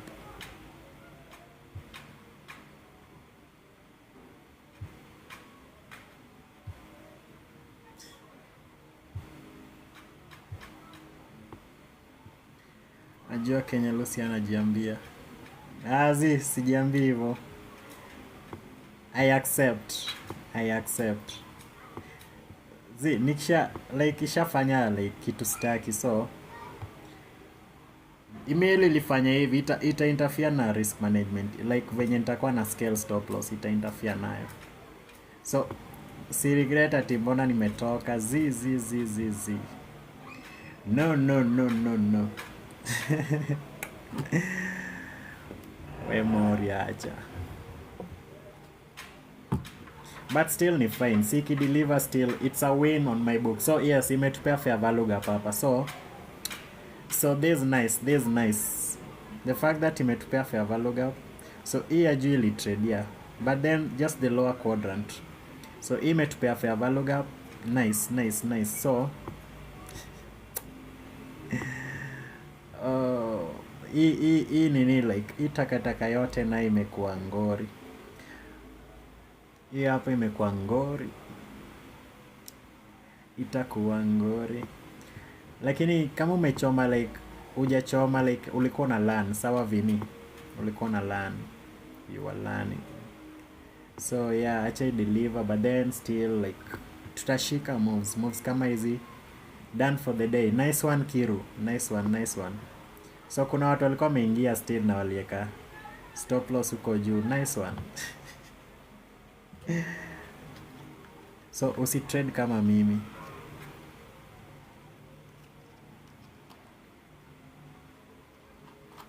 But pia hiyo accumulation inge manual close. Yeah, ilikuwa imekawia sana. Yeah. Hiyo Araldo sikutoka pia. So Loki pia alikuwa ameingia. Nice one by the wazi bro. Sign kosa almost 3k from jana na hiyo account. Nice one bro. Just make sure that you're following your plans, you know.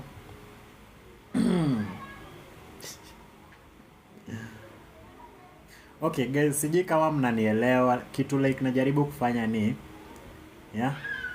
So I trade the same pattern, the same thing each and every single day, to the point that if one thing omits ama kitu moja tu mbaya ifanyike, then I'm out.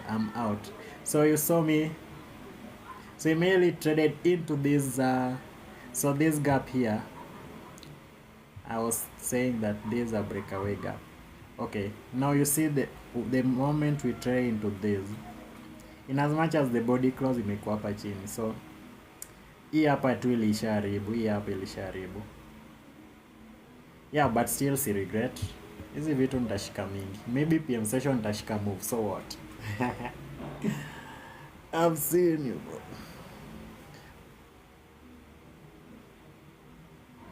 Yeah, so SL inakwanga tu hapo kwa breakaway gap. Okay, in as much as nilifinyilia, but ifai kurudi, hii gap inafai ibaki open. So this one price inaweza trade, yes, but then ikitrade inafai move, si ati kuconsolidate hivi, but still ni sawa. So more as in to the newcomers, like that's what I do. So immediately you see me mark a breakaway gap, so I only expect for price trade into this other one. So if price returns into this, then hiyo ni weak, like kitu unataka like haitafanyika. Okay, kitu unataka itafanyika. So yeah, so guys, mkue ready, get ready. Acha tuone 5 minutes. Get ready. Get ready. Get ready.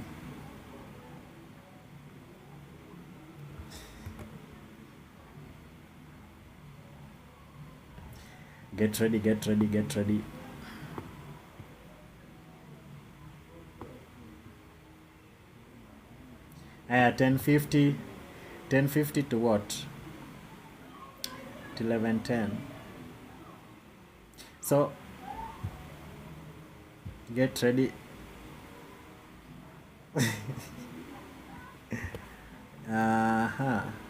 Get ready. Yeah, such and hiyo level inaweza kupandisha pressure for no reason. True maze, true, so true. Inaweza kupea pressure.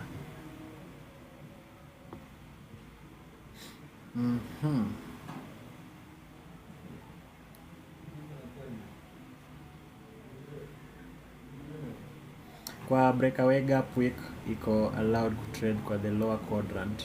Breakaway iko allowed to trade to the lower quadrant.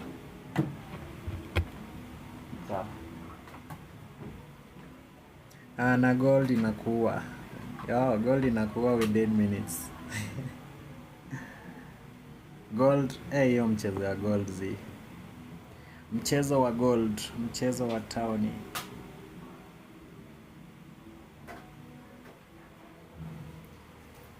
So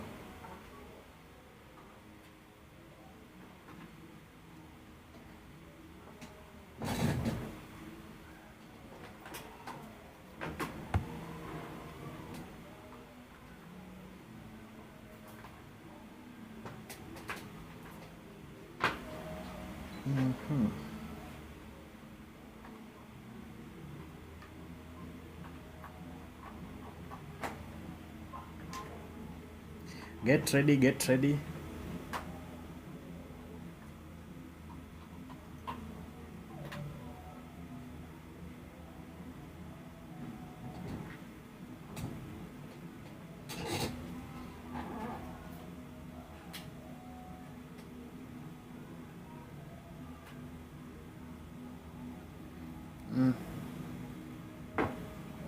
So sell side liquidity hapa.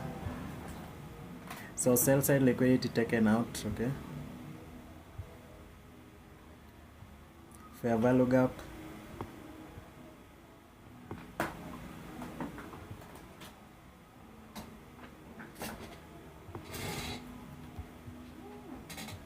So time price, time and price. 1050 to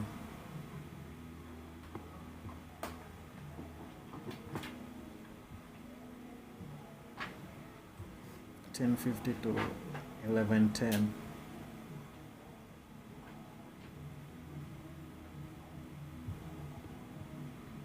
Oh.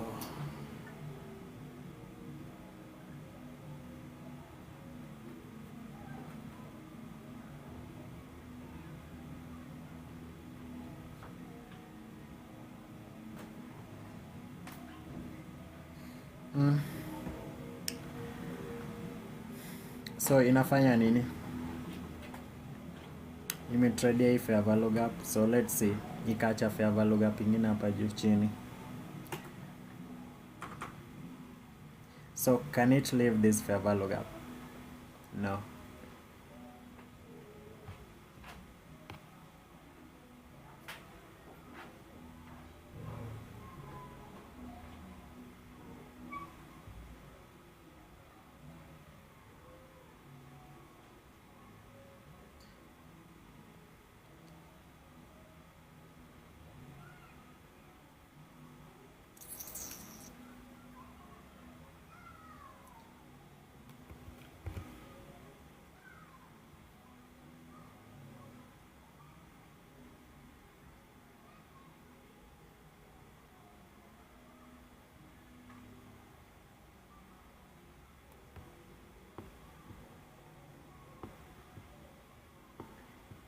So wale wenye wata trade PM session, pia mimi na ICT trader, kudos bravo.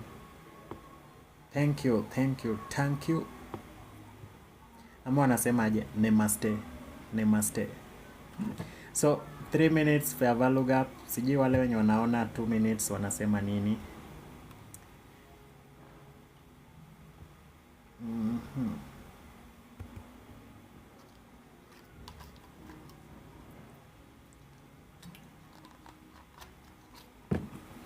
So hii level naona ina hold. Yeah. So hii level ime hold like, yeah, imekataa. Abadan katan.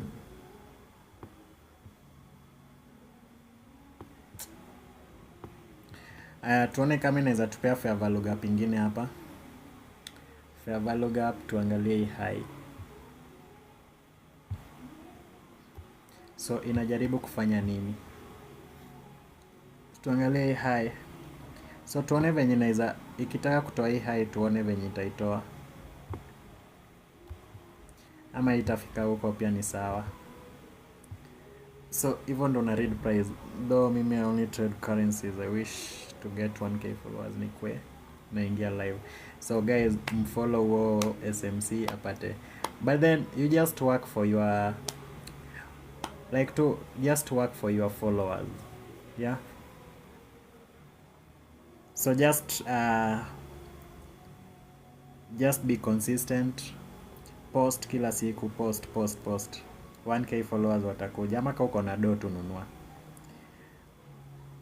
Si ati siji, but unaweza, I guess unaweza nunua accounts za, but then heri tu create account yako na email yako uanzishe.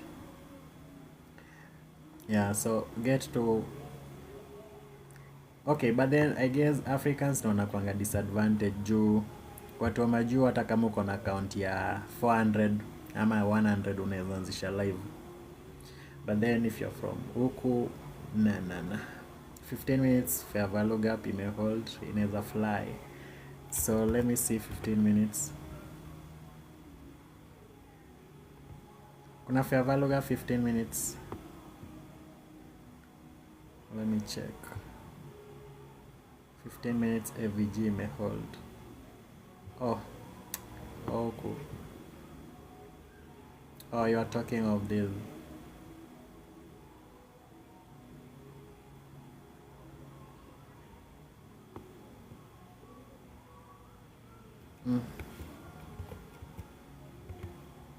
Chat yangu bado 4H. Nitapitia later. Wazi jo.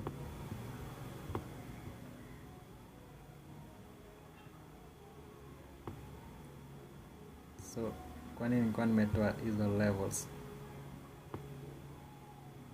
Zizi. So hii price hapa ukiangalia like hii ni chafu. So ukitaka kuingia longs, avoid. One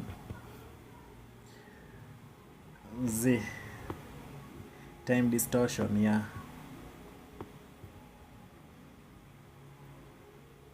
So imekujia nini huko juu?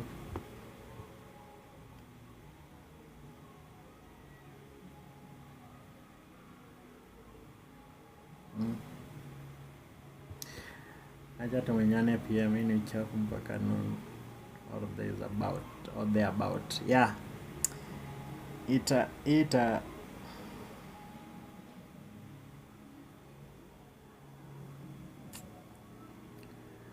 we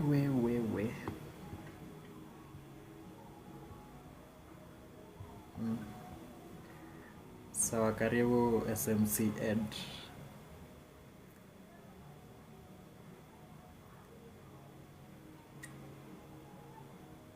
Yeah, hello Benja.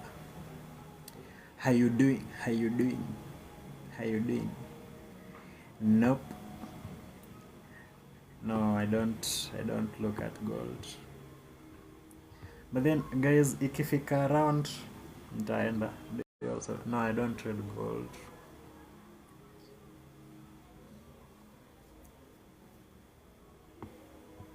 Imekuwa chafu. But then hii hapa ningetupea setup yetu fit. But still, yeah.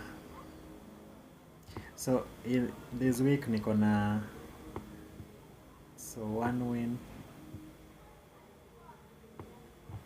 So kuna ule mwenye, so I was to send some Discord link to someone. So let me just copy paste.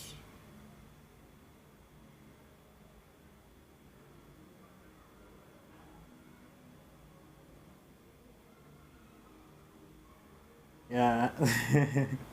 Nitakuwa na follow ICT traders na nimeanza na wewe juu naona uko compo vile inafaa. Ungejua venye iko. Yeah, follow nani bucha pia ni ICT. Tallman kuna, yeah. So ukitaka mtu akufollow, like eka jina lako hapo kama we ni mtu una postingi content za ICT.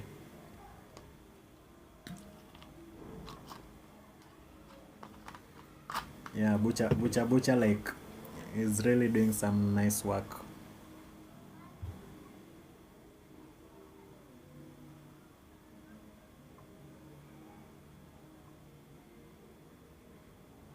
Yeah, hi Tajiro. How you doing? How are you? Yeah. So welcome Tajiro.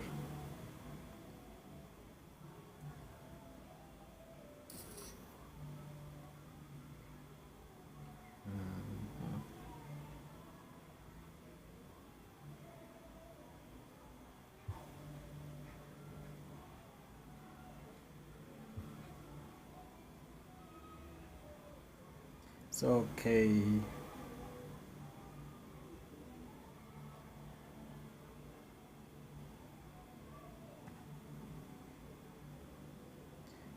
So Kegololosele, where are you from? Kegololosego, where are you from? Because that's not a Kenyan name. Yeah. So right now tunaanza kuenda. So tumeingia ndani ya hiyo macro. So tuone kama inaweza. So around this nini pia unaweza saka kitu ya ku.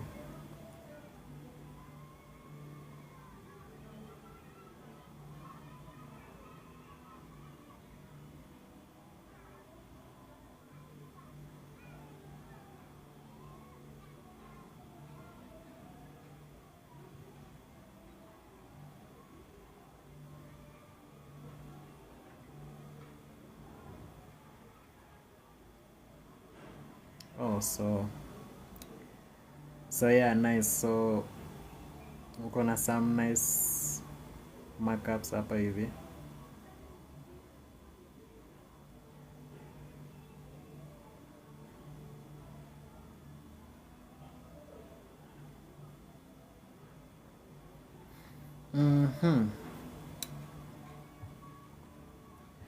South Africa. So welcome.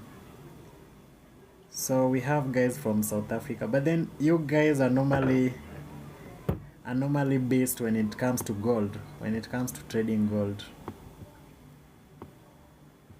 Yeah.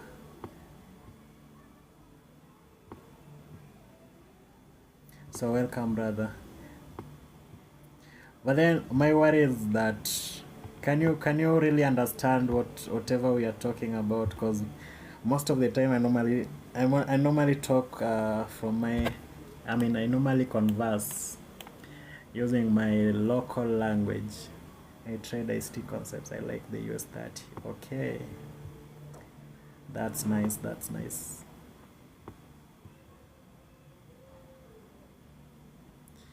Analyze for us some gold. So gold inafanya nini? So right now inatupea hapa fair value gap.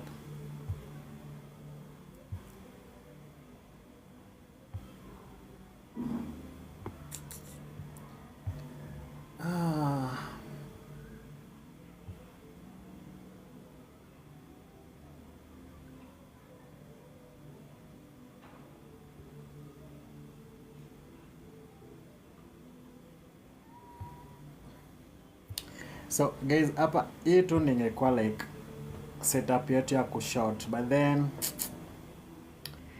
yeah, that happened. So sad.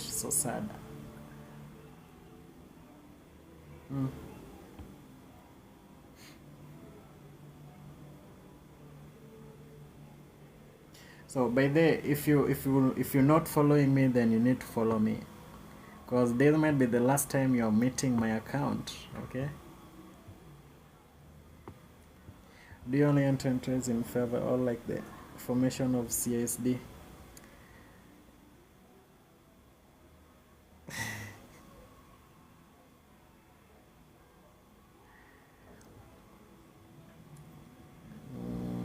You only enter on fair value gap.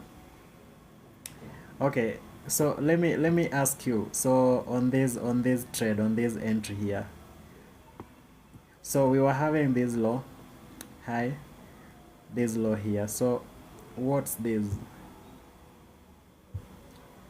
Okay, I know there's market structure shift, but then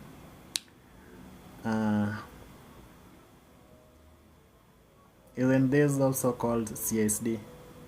So this CSD or market structure shift or what? So CSD is changing state of delivery, right? So change fair value gap. So normally I still normally say that if you enter on the lower fair value gap, then your stop should be just at the top of this. So the only mistake I made was placing my stop here. Okay, so that's why I was taken out, but then I have my reasons for that. So my stop was to be here, but still it's okay.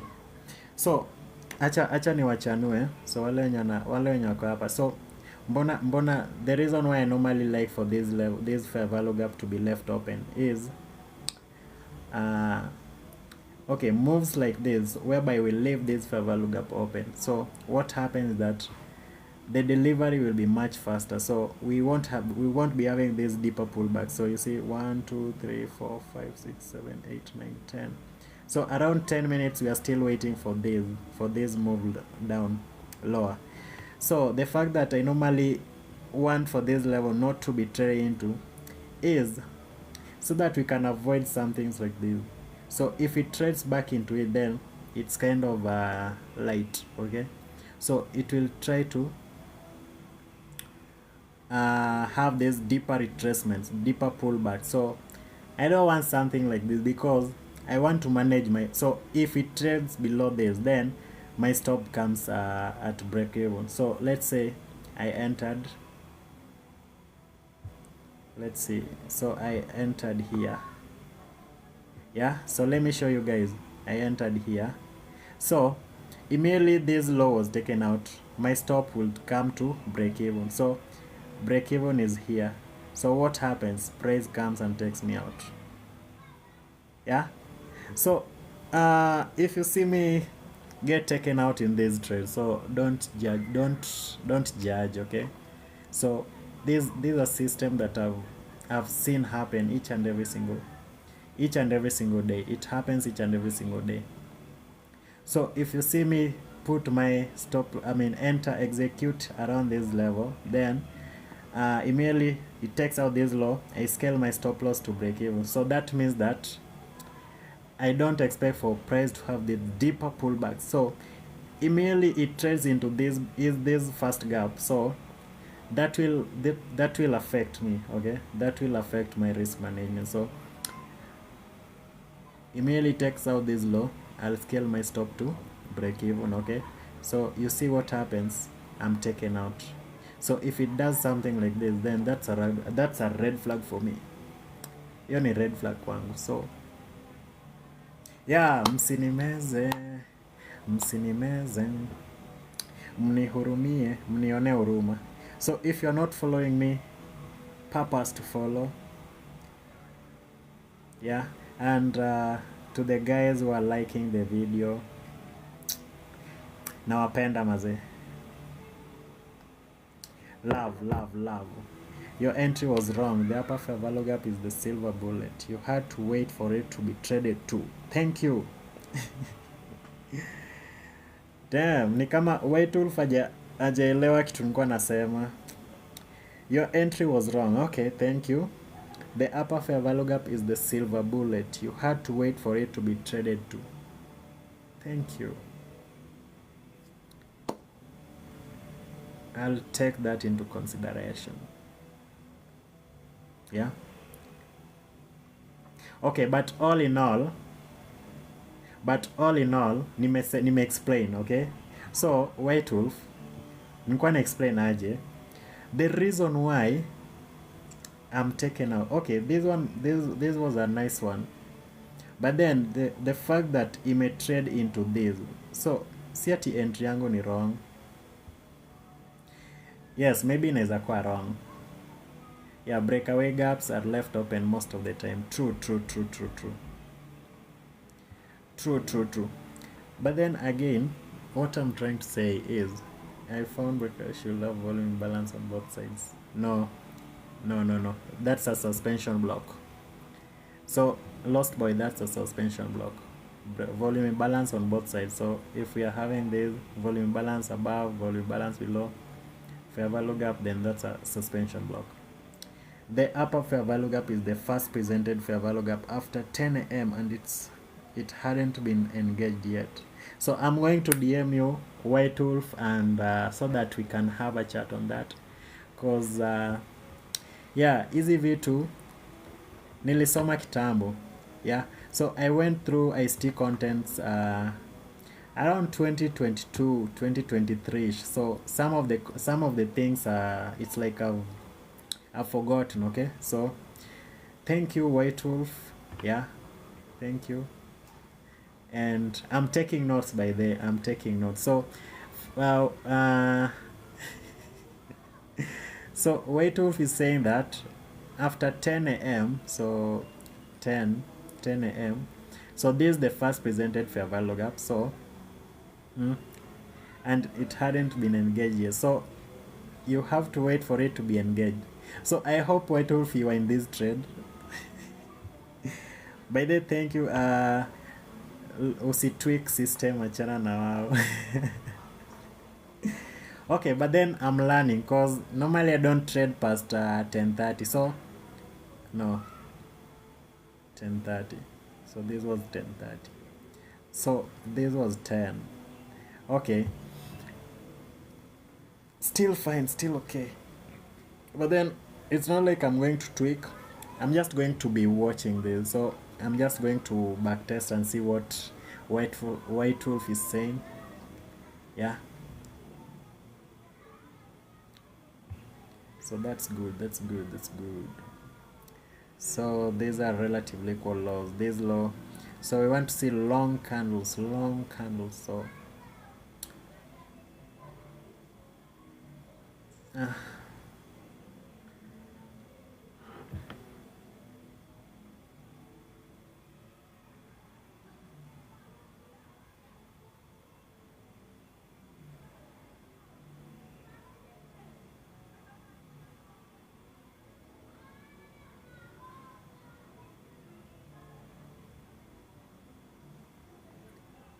so sijui PM session nani ata trade.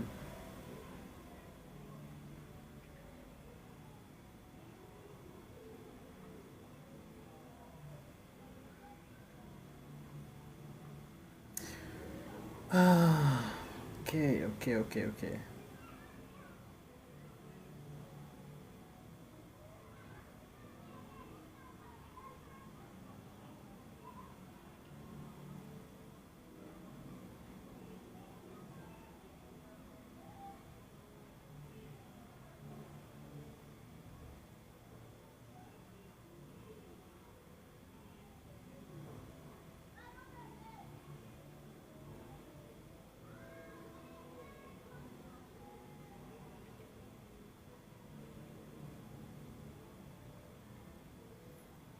Ulianza mentorship na gani till gani?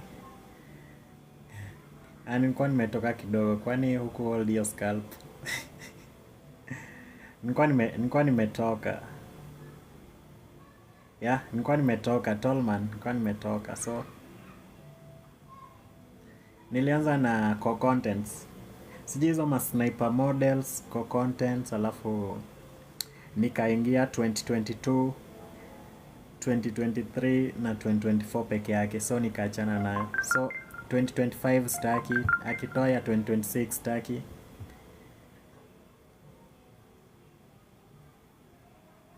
So so siku hold hizo. Najua Tallman wall is hold.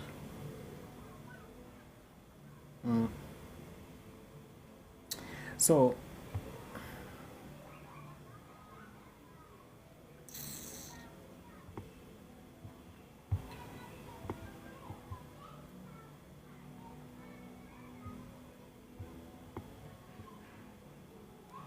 but still like haina shida juu hizi ni moves tutashika mara mingi. Yeah.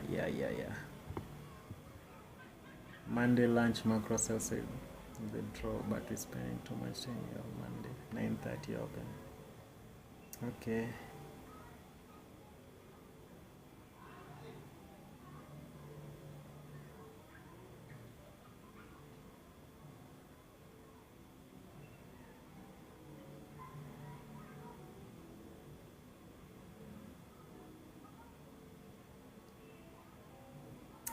Yeah, lakini Tallman unauanga like PM session. Involve me.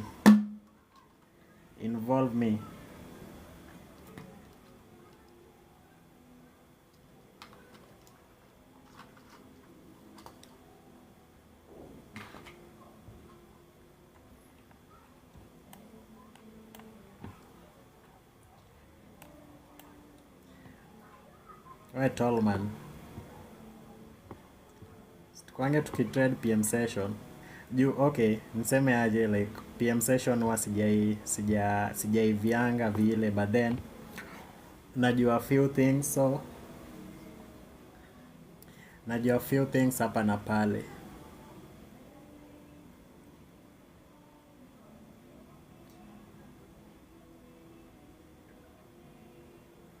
No, kama ikupay at least 50%, 50 points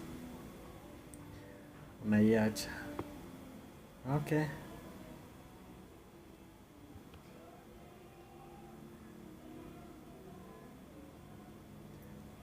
We, IC ni aje? Nimeona mtu kama IC.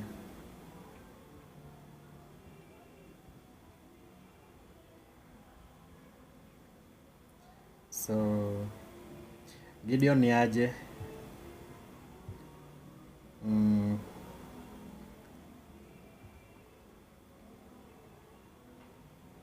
I'm good. Hebu weka volume indicator kidogo. Hiyo ndo gani?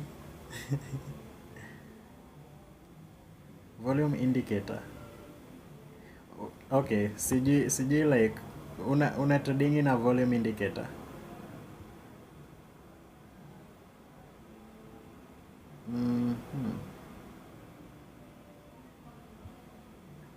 Yeah, I'm good. Siku mingi, siku hizi sikuoni. Umeenda job, umeenda site. Wait, sijui hiyo volume.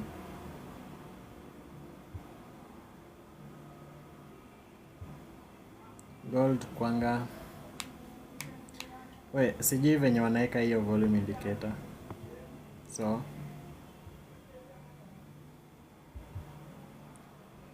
So yeah.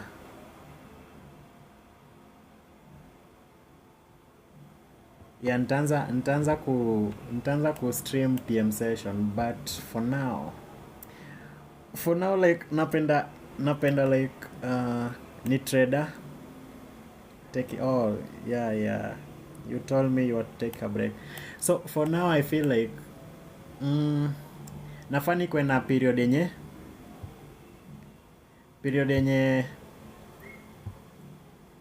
nafanya tu silently, okay, so just talking to myself, kitu kama hiyo. Si ati sasa nafanya mbele ya watu. In as much as sina hiyo anxiety, I don't.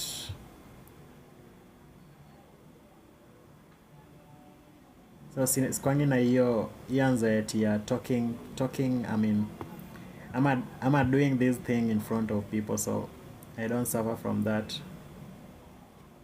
Yeah, kuna watu wanatumia indicator, but then yeah, you just don't judge them, cause provided it's working for you, okay? So provided it's working for you, then just use it. So this level, we see that happen, and finally, boom. Yeah. So kuna tu time unataka tu uanalyze peke yako. So for instance, maze tuangalie price action ya Monday. So wale wenye walikuwa na sijui kama wametoka, but then Monday. So acha tuone hiyo price action ya Monday. So Monday, what happened? So nataka ni wa show what happened on Monday. Damn. So hiyo move nilishika ndo sasa like muelewe kitu nasema. Was it Monday really? Was it really Monday? Guys, ama like imekuwa giza sana. This is ICT, yes. This is Michael of ICT Academy. Yes, this is ICT. So we are talking about fair value gaps, breaker blocks, mitigation blocks, new week opening gap, daily what? So Monday. So yeah. So let's see Monday's move, okay? So why I'm telling you that. So this was Monday's PM session, okay? So for those guys who are those who are wondering, so I was saying that, so we try into, I don't know which level was this, but then this price level was significant. Then what happened is price gave me this this breakaway gap. So I saw this breakaway gap. Okay, so there are those guys who also executed on this. So this one was a breakaway gap. Then immediately after this, we had this other fair value gap. So I normally like calling this a measuring gap. So I don't know if that's the real name, but then from what I know, in as much as maybe there might be some, so I expect for price to trade into this upper fair value gap and leave this one untouched, okay? So the fact that price traded into this upper one, left it untouched, we were having this other fair value gap, okay? So this fair value gap, So held price, boom, fair value gap, I mean, these are the fair value gap. So this one was a nice, so immediately we traded above this fair value gap and closed. Unaona hapa juu. So can you see this? Immediately we closed above the upper quadrant, okay? So this is where I entered long. So this immediately, so this next candle here, I entered long here. I think so. I entered long here. So my stop loss was you see this last down close candle. So the mean threshold, my stop loss was here. And so I didn't even bother looking. So I was only targeting these relatively equal highs that we highlighted here. So these ones here. So if you can recall on Monday, so we were saying something like this. So these are smooth levels. So this high, high, lower high. So these are failed swings. So smooth, relatively equal highs. We traded lower. And so what happened? Breakaway gap, measuring gap, return to the measuring gap, rejects, fair value gap, boom, close above, boom. So I was in drawdown for just a minute, okay, just a minute, but then boom, we had that nice move. So I use it on the same context here, two fair value gap zikifuatana. Yeah, so ni tu hivyo, unaona. That's why hii move ya leo, like I also was anticipating for some, wait to nipo hata ulikuwa hapa. Monday lunch book, sell liquidity, my trade is off now. Congratulations, congrats. Okay, so I'm happy if my bros are winning, okay. I'm happy if my bros are winning, so go for it.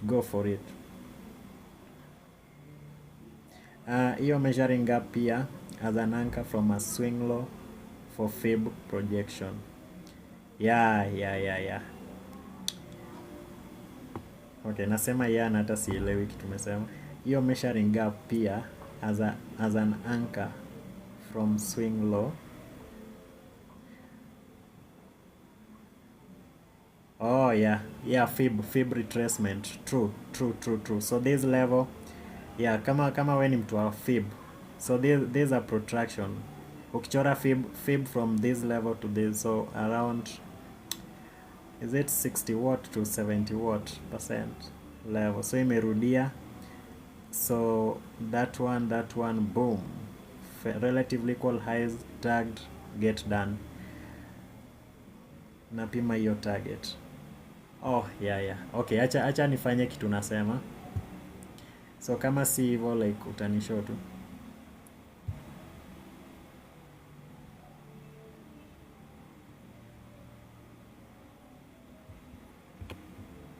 Fib yangu sijui nimekaje. So let me try this.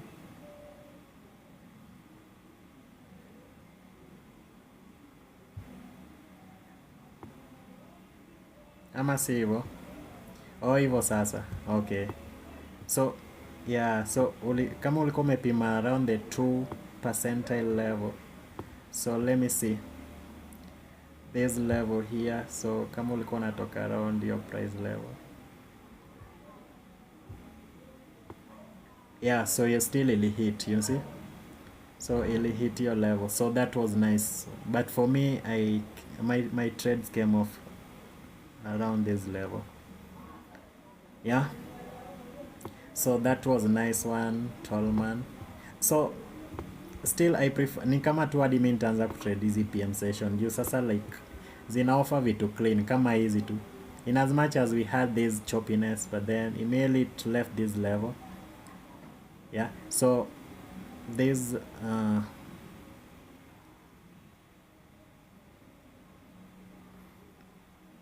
this level here. So that was a nice one. So acha tuone price ya leo ya saizi inafanya nini. So right now what happens is that we've taken out that. So White Wolf was telling us that I'm a talker. Yeah, so that's nice, so right now what is price doing? So tuangalie kwa hizi time frames zingine. Okay, so inafanya hivyo. Not good.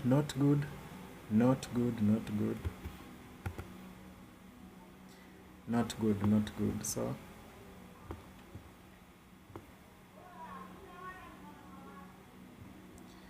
yeah, so I guess nitakuwa naanza but sitakuwa na live stream nini. I won't be live streaming the PM session, but then I mean, if you want us to be trading the PM session together, then we can talk. Yeah, ama naeza ongea pia na Tallman. So Tallman normally trades the PM session. So right now we wait for 11:30, then we look for a run higher for trailed stop loss. Okay, so 11:30.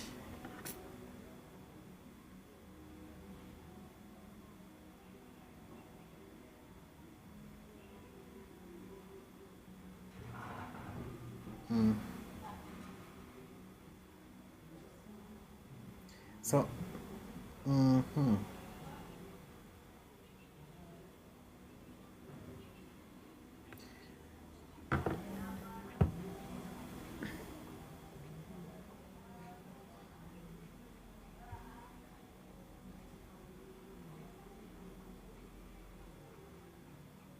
so guys, niko kwa giza sana. Kama niko kwa giza nataka kuenda juu nikiamka you love ICT. True. Yeah. Kalu. So how you doing? Oh, hello Kalu. Hello. So tray above, fair value gap, return, boom. Me too. Yeah, so we are on the same boat. So just follow me, cause maybe next time you won't see this account, but then yeah, so here we trade the same thing. Okay, big up job. May God bless the work of your hands. Thank you, bro. Appreciated. So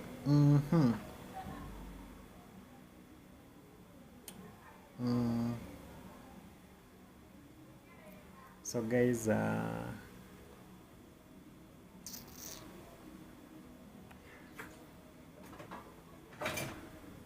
live session.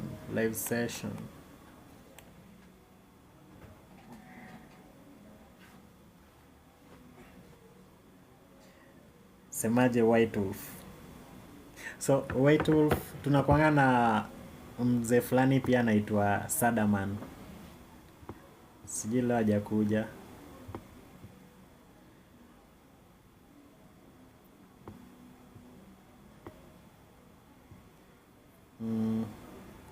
Sadaman leo sijui ameenda wapi. Na kuna mwingine alikuwa anaitwa Real Madrid, sijui walienda wapi. I guess wako job. Yeah. So kama mazee mimi I have to go now. I have to go. Yeah, I want to look for something to eat. Sijakula tangu asubuhi. Not eaten.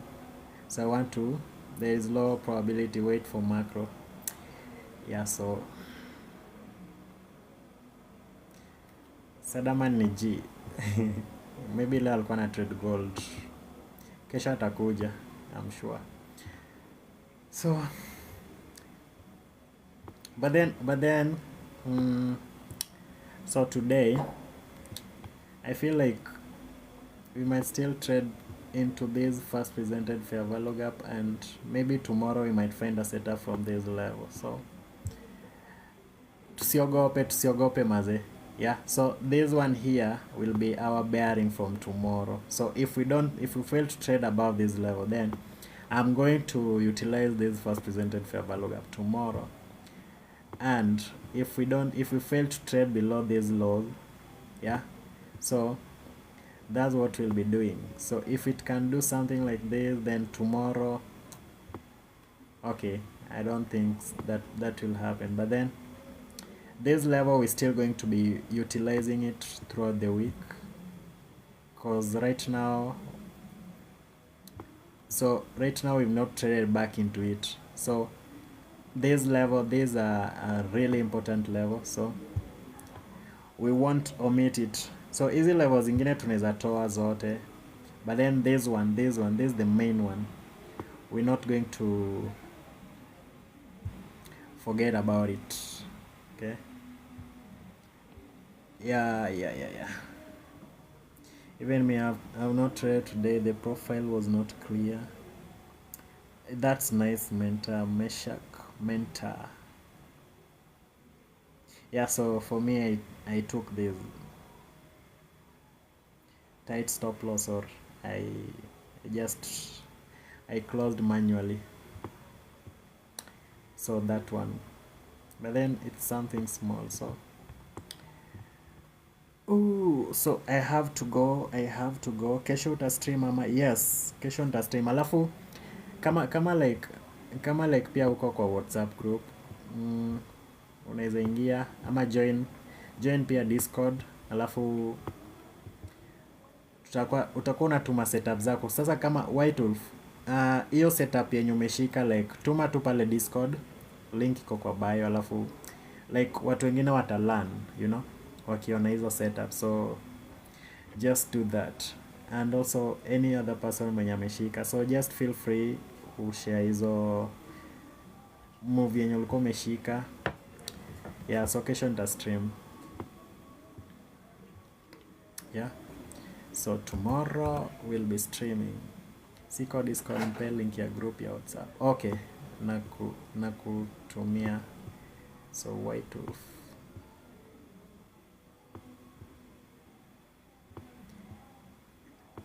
mpe link ya group ya WhatsApp, nakutumia. So we had that IFG. There's IFG held price hii hapa. So I guess nani mtu kama White Wolf, like you did see this IFG, nice. So tomorrow, guys, yeah, so tomorrow will come strong, and tomorrow we'll be trading towards the new week opening gap. Okay, so tomorrow we want to trade below the new week opening gap. Tungoje PM session. Yeah, so PM session mi nitakuwa na trade tu peke yangu sasa. Yeah, away from praying eyes.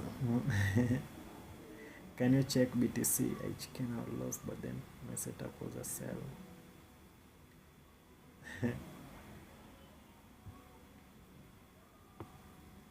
BTC. So this level here tomorrow, or even the PM session, this level will be an important price level. Okay, so we'll just look at how price will be trading during the PM session. So I want to go, but then BTC, I don't have it on my checklist. So BTC is normally crypto. BTC US dollar. So how about it? It's selling. So 15 minutes. It's selling. So I did say BTC will trade to 100k. So let me see the daily. So I did say BTC will trade to 100. Yeah, it traded towards the 98-ish, 98-ish level. Yeah, so that was nice. So we did call BTC some other time back. We said that it's going to trade below the 1 1000 level, and so he did that. So still bearish, okay. So this is the daily. So this low here, I feel like we still have to this lower low. So this level, trade holding price around, took that. Now we are coming for this. So it's still bearish. So Monday, Tuesday, Wednesday. So Tuesday has formed high of the week. Okay. Sawa Tembile Pumbles. Thank you. I wish I trusted myself. It's okay, you still catch it next time. So this high of the week, so we're going to be creating low of the week, and again these levels are smooth, low. Also around this level here, this low, smooth, so we have to take it out. Gold, and then I quit, and then I leave you guys. So I want to go home to my family, to my I want to go home.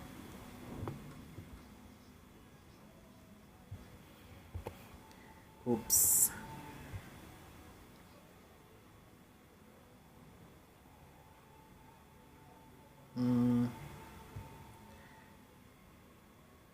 Okay, so gold.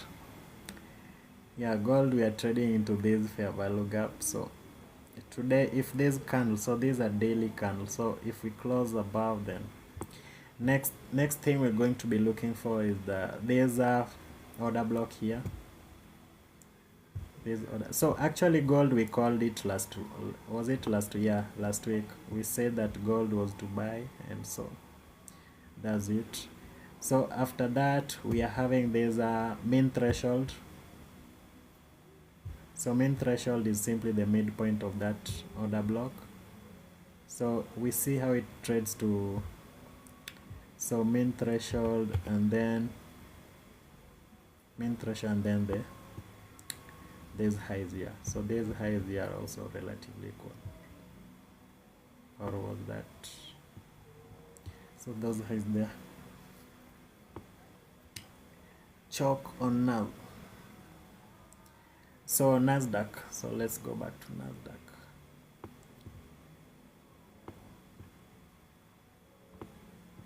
So this fair value gap held price, nice, and also there's a volume imbalance, nice, boom. There's a mitigation block. So we trade above this weekly volume, new week opening gap here. New week opening gap supported it higher. So between weekly and daily, so these are weekly price level, daily price level. So which one is stronger? This one is stronger. So we are going. So it might violate this one, and then we now watch for the Nasdaq. Oh, let me check Euro USD first. So nothing really, just this fair value gap still holding price, rejected lower. So does it have the momentum? I'm off to patane kesho, wazi jo. Anyway, I appreciate for tuning in. So we were having this 4H fair value gap. Sorry, 4H. So this 4H fair value gap. So we held price here on Euro USD, 4H fair value gap, but then today was deemed to trade higher. So no.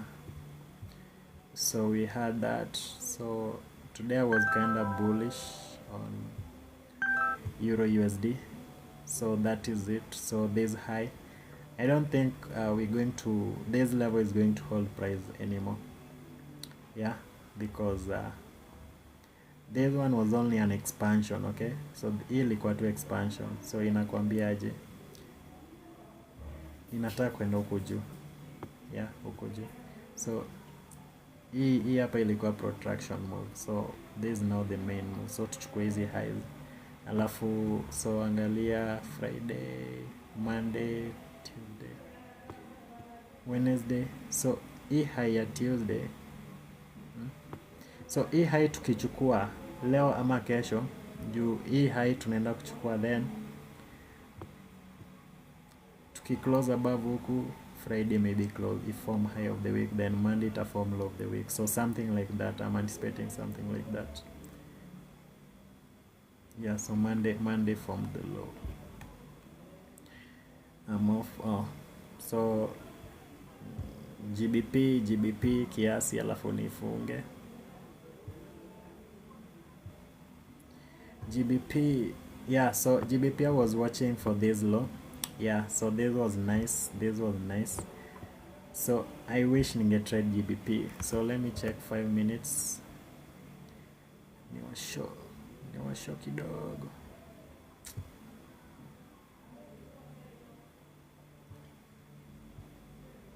Yeah, so this was nice. Hii hapa ni kitu ningeshika each and so fair value gap. This was nice. So hii ilikuwa move yangu.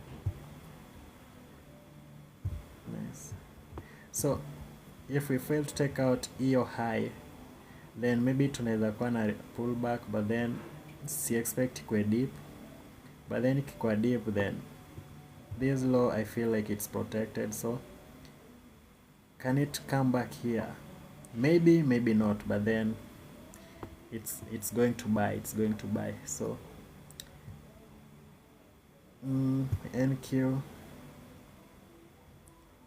oh, shafanya ile kitu. So let me check the 1 minute. Nice. So kuna mtu alisema change in character NQ. Okay. Nice. But then you can still wait for the PM session. Yeah.